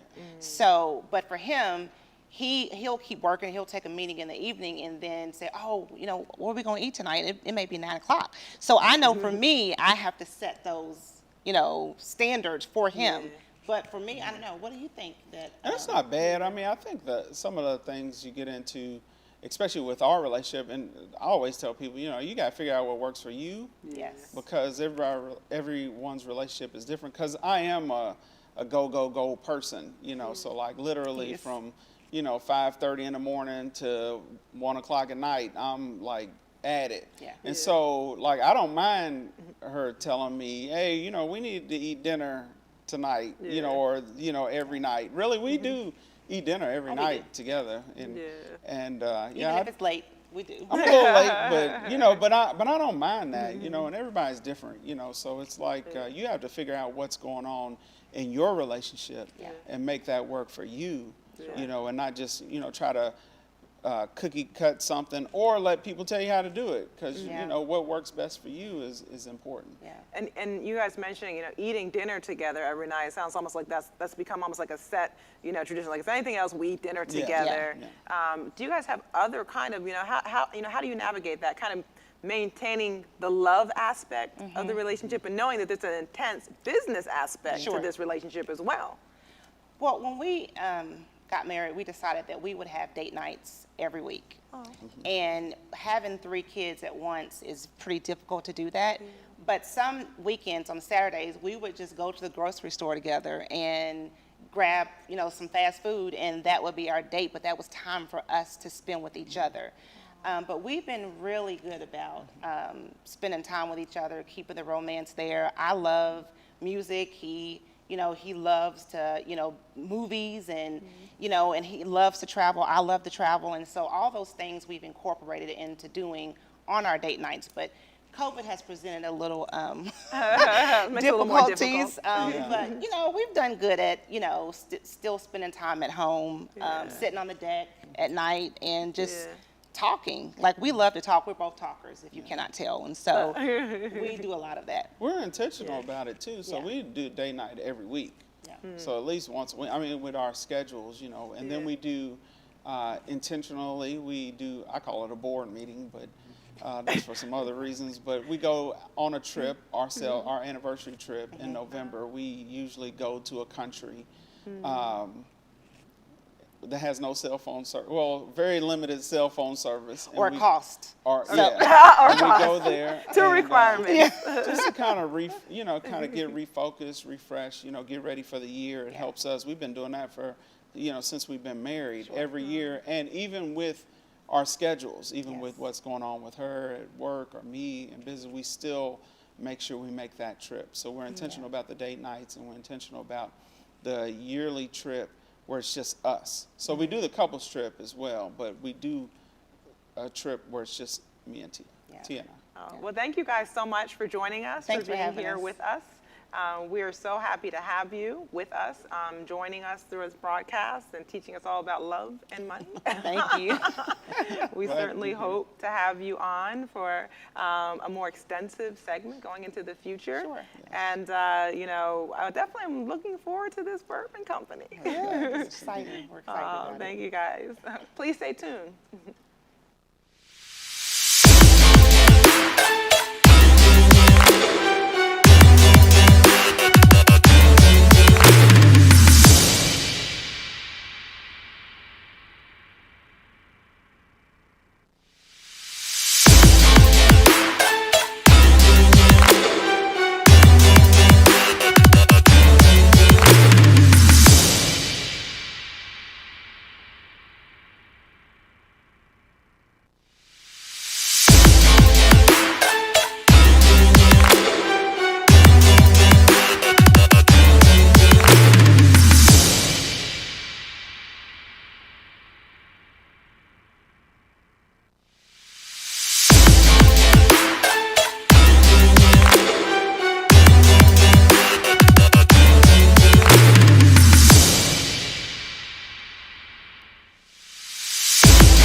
Early in our marriage, one of the first things we did to build wealth was decide to become debt-free.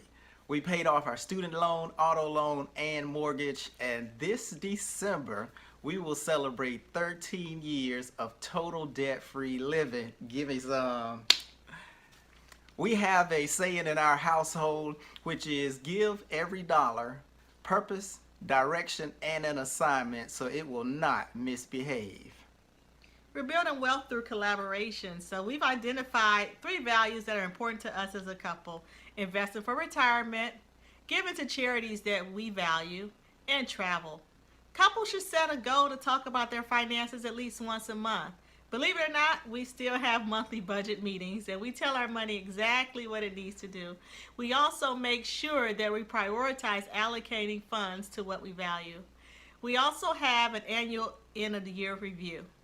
Now, this might not sound sexy, however, it is extremely intimate. Now, the plan that we've chosen to build wealth, I don't know if it might work for you, but I do know this. Whatever plan you decide to create, follow that plan as if your life depended on it, because years down the road, you will thank yourself. Take care.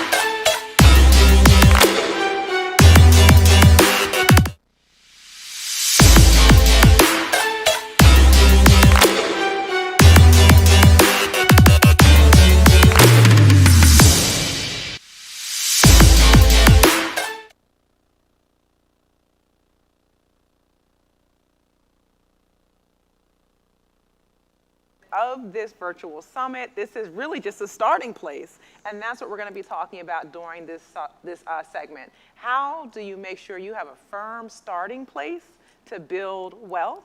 And I have the wonderful, lovely Maria Puche here with us. She is a financial advisor, wealth expert, co-host. I'm going to probably pronounce it wrong, Escuela de Finanzas. You got it. Okay.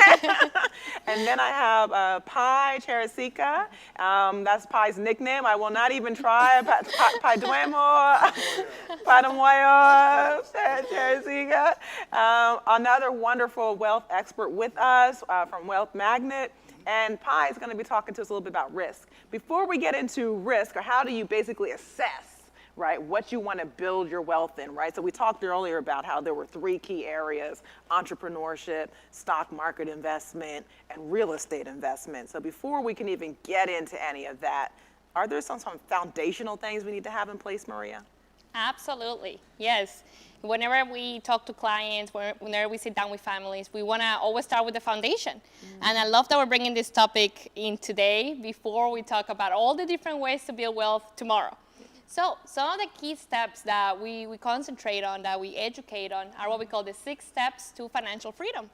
And in those 6 steps, we talk about cash flow. You need to know, what's coming in, what's coming out, how to properly manage your money. Then we talk about emergency accounts. Hey, you gotta have some liquidity. You gotta have, right now, many families are in an emergency with this pandemic. Being able to manage your debt. Many families, we see them that they struggle because of so much debt. They get out of debt and they go back into it. So being able to take control over that. Then we talk about protection of your assets, protection for your family. That's another key component for that financial foundation. And then building wealth. That's where you gotta look at, hey, how can I set myself up for success? What are all the different avenues to start making my money work for me? And then lastly, is preservation of wealth. Hey, after building up all these assets, after having that vision of building generational wealth, how do you pass it on to your family? Estate planning. How do you organize all of your assets, and how do you put that on paper? So those are the 6 main areas that we always recommend families to, hey, even if you were working in different phases of each one of these things, that's kind of like your blueprint. So let's talk about, you mentioned the first thing, cash flow. Yes. And a lot of us, we kind of get stuck there.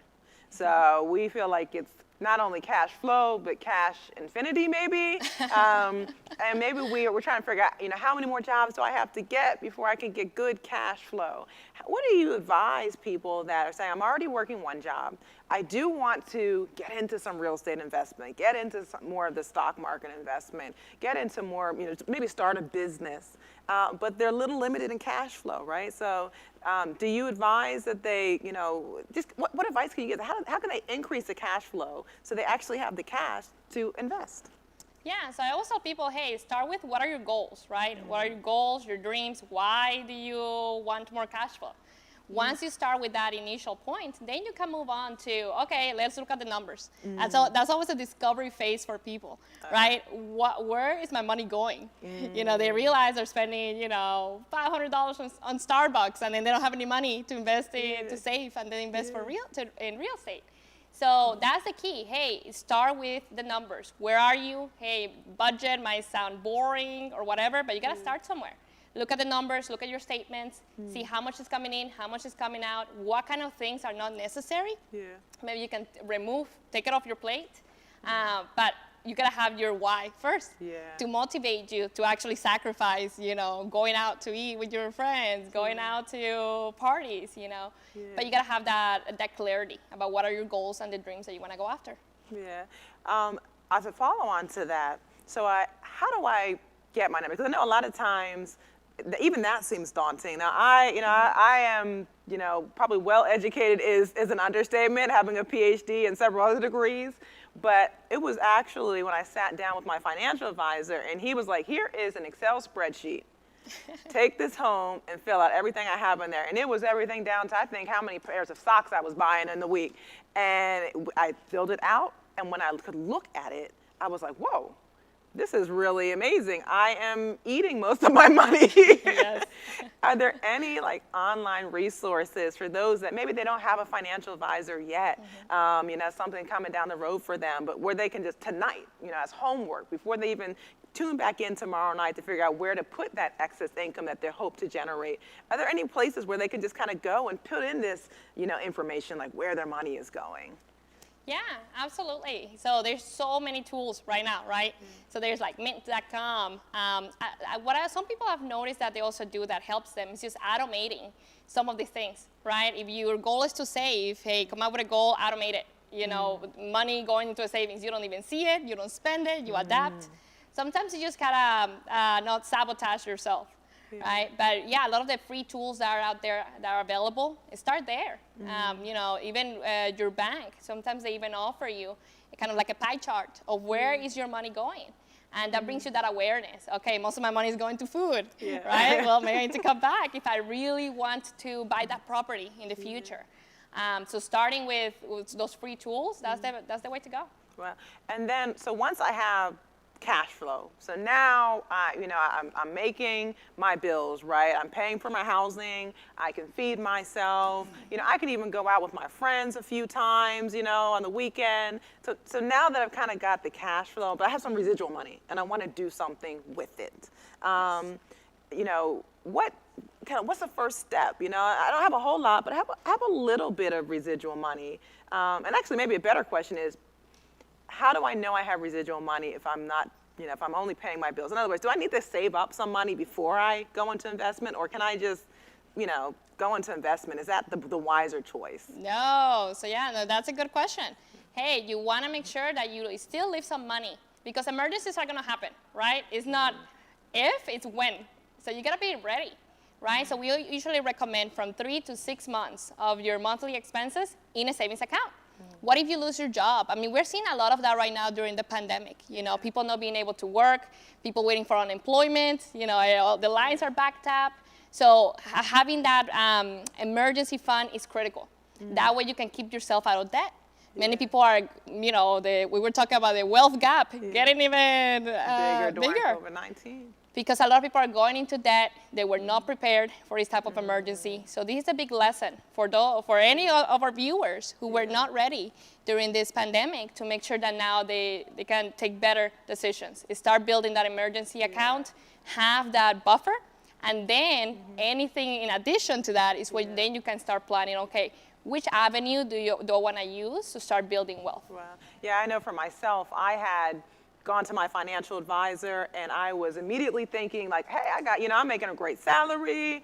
I got excess money at the end of the month. I'm ready to invest. Let's hit this hard. And he was like, oh, but you don't have any emergency account. And I was like, what do you mean?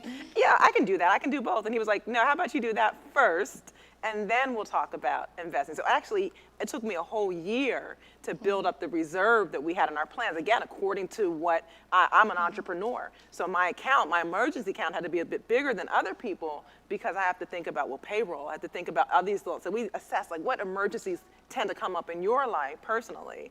But once we get the emergency account, once we get cash flow, this is where I want to go to you, because now we're ready. We're ready to invest our money into something somewhere, but we know that some investments are a little bit riskier than others.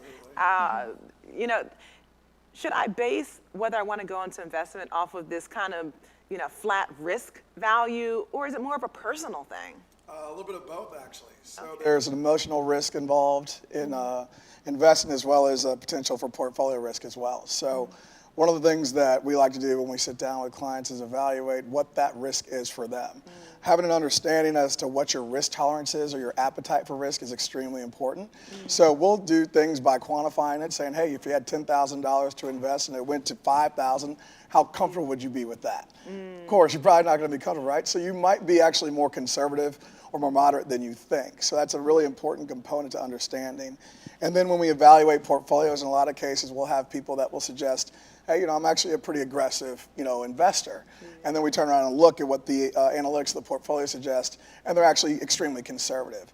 So being able to evaluate exactly what their risk tolerance is an important component as to how we decide and decipher how we're going to invest for them going forward. What's just kind of, could you break it down to us? What is the different risk profiles across the sector? So let's say we're just going to take real estate. Sure. Okay. You know, is that more risky inherently than the stock market? Is that more risky than going into business for yourself? Is there like a, you know, sometimes we think there's this flat thing. Is there a flat, like, borderline of risk across them? I mean, there's certainly philosophies associated with that. I would say if you're an entrepreneur, there's inherently a lot of risk in what you're doing, whether it be the investment that you're trying to make or not knowing the potential outcome going forward in the future. So I think on the whole, most people would say entrepreneurial risk is a pretty significant risk. Real estate, people tend to like that quite a bit, but there's liquidity risk. Right? So if you're invested in real estate, you have cash to put into something, over time, theoretically, it should appreciate. But let's suggest that you've got an oncoming need, right? And you have something where you've got to pay some bills sooner than you thought. Trying to derive income from that asset might be a little bit harder to do if you don't have an equity line or something like that, where you could pull resources out of that, right? And then certainly, of course, the market itself, we look at it in a number of different ways. So you've got, you know, essentially conservative investors, moderate investors, and aggressive investors.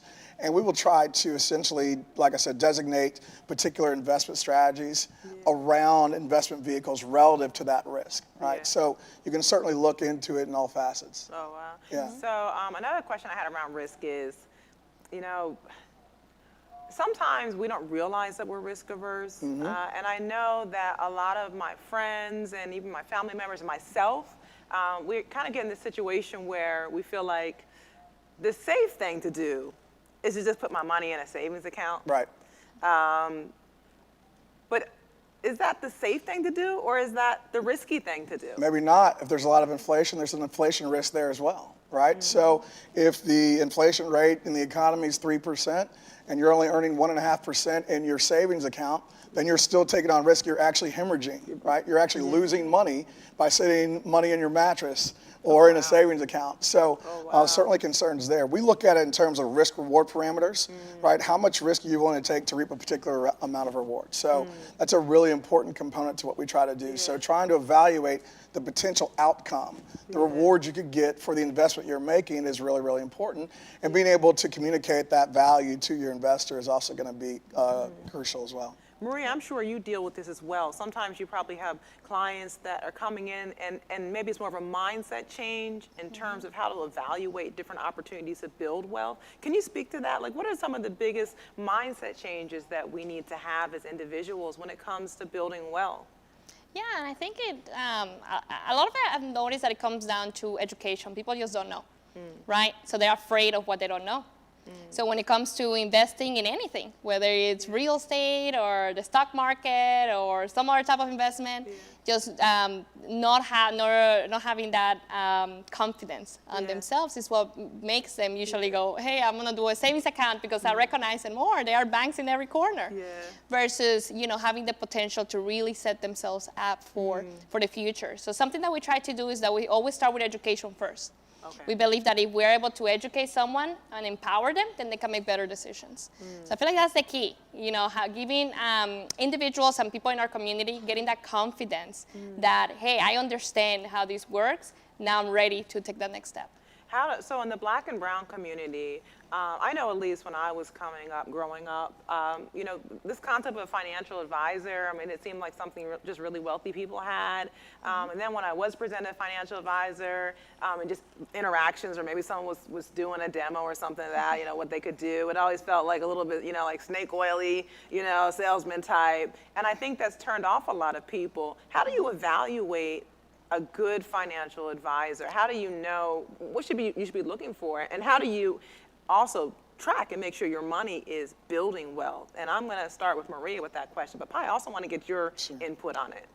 Yeah, I would say, hey, you gotta ask questions whenever it's kind of like an interview. You gotta interview this individual. You know, you gotta also do your research. You know, they are working with something that is that you've worked so hard for. So you want to make sure that, hey, you feel comfortable with this person, you're interviewing them, you can find references about this individual, and that they're also doing their due diligence by, hey, meeting with you regularly, keeping you updated, having that communication. You know, I feel like financial advisors, in a way, they're like similar to, let's say, your doctor, your primary physician.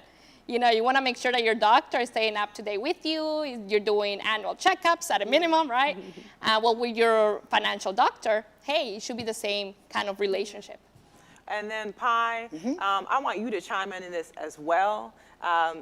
Is there a absolute metric? So in other words, I know some of us, we put our money somewhere and we never really go look and see what's happening to it. Right. And we end up in a bad situation. What are the metrics you can do to see if it's either maybe time to get a financial advisor, to switch from a financial advisor? Like what can we do to be aware of what's happening to our money? I think literacy and education is really, really important. So having an understanding about the basis of investing is going to be critical in trying to evaluate some of that stuff. Now, there is a lot of trust involved in working with your financial advisor. You're essentially saying, hey, look, I've worked for this money for X number of years, this amount of time. I'm trusting you to essentially give me recommendations and advice relative to that, right?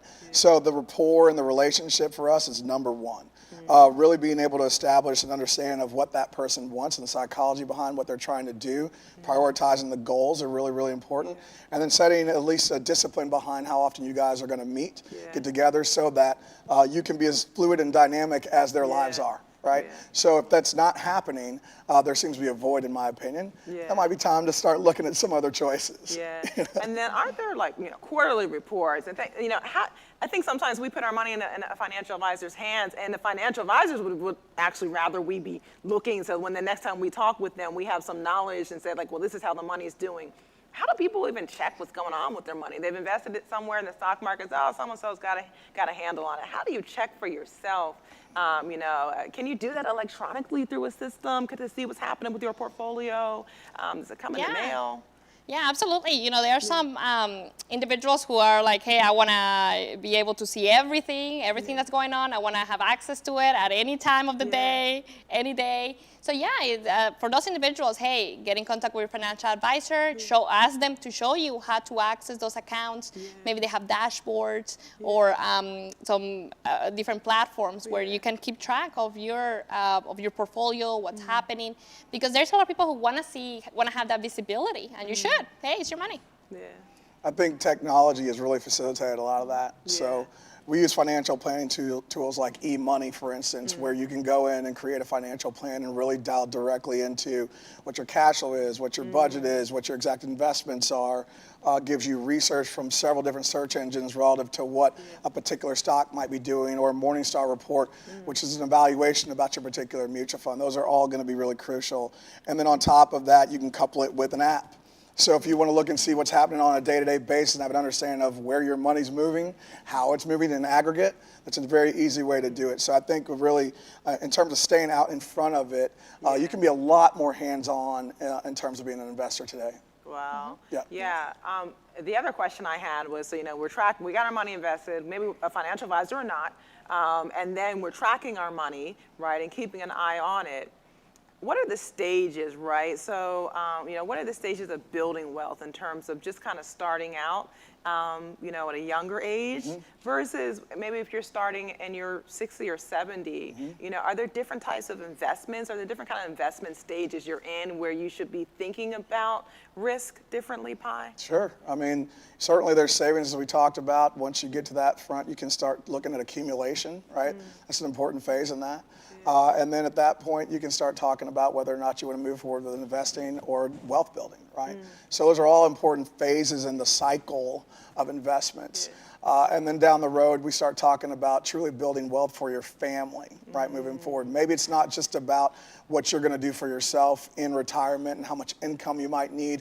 What kind of legacy do you want to leave, right? So who's going to be involved in that? You might have children you want to pass on money to, grandchildren, a spouse, something like that, and certainly they're going to be part of that legacy. So going through those phases and being able to communicate that message and educate your investor about that are significant, and they're important in terms of trying to have them have an understanding of how we're going to go through this process. And that's so critical. I think the other thing that's really critical, and as we're evaluating those phases, is thinking about thinking beyond retirement, because you mentioned something, passing money on to your kids. And I think, in fact, I know a lot of us irregardless of our backgrounds, but I think particularly also in the Black and brown community, it's always pushed this notion of just you're planning and you're investing, you're saving for your retirement so you can leave this life comfortably. But if I'm only saving and investing for my retirement, and the mathematical model says, how long do you want to live? How long do you think you'll live? And what do you want to bring in a month for that? Then I'm basically stocking up a cash flow, right? And then I plan on spending it before I leave this earth. Right. And so then what's left to give to your kids? Can you talk about that mind, that change, right? Because I think in many ways that was a kind of a traditional way of people being advised. It's all about retirement and not necessarily about building legacy wealth that can move on to the next generation. Yep. I mean, that's exactly what I mean, is having that financial literacy, to have an understanding about that initially is really, really important. Why that's meaningful, if you find value in that. Now, there's a philosophy there, right? You've got to want to do that. Some people want to die with $1 left on their coffin, but at the same time, there's others that want to leave that legacy. We've had several clients that say, hey, look, my goals aren't just, hey, I want to be able to vacation in Bora Bora.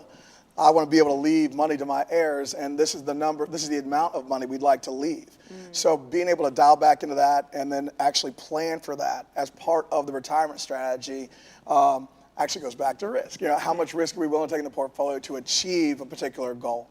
So I think leaving a legacy is extremely important. That's my personal philosophy, and so we do integrate that into our conversations, but certainly it's up to the client. And I know, Maria, you and I have had these conversations where you talk about just coming across different individuals and trying to educate them on the importance of leaving a legacy. And it is a mindset shift. Can you talk about that with some of the individuals and just the group sessions you've done and trying to get people to shift to that mindset? Like, what are some of the things that you have found successful and kind of the aha moments for people in that? Yeah, some of the people that we have talked to, sometimes it's a little bit cultural. Sometimes they haven't even thought about that, right? Maybe their parents didn't leave them any wealth, so that's not in their plans because in their family line they haven't received wealth in the past, so that's so foreign to them. So once we bring education, once we are able to share these concepts with them, then the mindset shifts a little bit about, hey, we shouldn't be thinking just about the now and our current lives, but also thinking about, hey, what happens to the next generation? We want to leave our family and our kids in the better position that we were in. And what we discovered is that many other cultures, I know we had talked about like the Jewish communities, the Chinese communities, they are thinking about generational wealth. They are, even through their religion, they are planning for generational wealth. It's almost like a requirement that, that's in their mind at all times. So I think it's interesting that, with these conversations and what we are also with, this event today, we're bringing those ideas that why not? Why are we not having these conversations within our families to plan for generational wealth? Wow. So we have reached the end of this evening's virtual summit, but tomorrow we're going to be talking about entrepreneurship, real estate investment, stock market investment, and there may be some individuals tonight that have heard all this great information. What can they do tonight? Like, what can they do tomorrow before 5 p.m. tomorrow evening to figure out where they're at so they can see, do I really want to tune into the real estate or the stock market, or how do I want to do? And I'm going to start with Maria, and then I'm going to hit you, Pi, and then we only have maybe 60 seconds to keep it short, but what can they do tonight? Some homework they can do to get prepared for tomorrow. So everybody watching us, get ready for tomorrow. Tomorrow is game plan, right? All the different ways that you can build wealth. So go to buildfinancialwealth.com. That's your starting point. Hey, it has a survey. It has a survey that is going to help you analyze, hey, what is your current situation? Where are you in all the different topics that we discussed today? Where are you? By realizing where you're at, then you'll be better prepared tomorrow to consume the information that you'll be receiving. So buildfinancialwealth.com.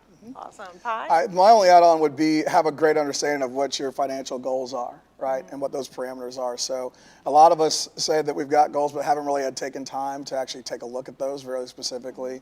So be cognitive about the process, look at it, and come back in refreshed and ready to go. I think it'll be a good thing. Wonderful. Well, Absolutely. I'm so happy that we had you guys. And again, Wealth Builders Tune back in tomorrow evening, 5 p.m. We're going to be talking about real estate investment. We're going to be talking about stock market investment. We're going to be talking about how do you pool funds, right? So we talked about cash flow. Maybe you only got a little bit of cash flow, a little bit of residual income. How do you leverage your friends to invest more of it? So please return tomorrow night, 5 p.m. at Wealth Builder Movement Facebook group, YouTube page, and we are looking forward to seeing you back tomorrow.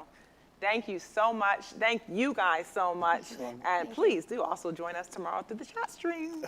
It's wonderful. So thank you guys. Awesome.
The Wealth Builder movement isn't about money, it's about peace of mind, hope for the future, and fulfilling your God-given purpose. You are a wealth builder. You're looking to launch a new business, invest in your community, make systemic change, and actionable plans.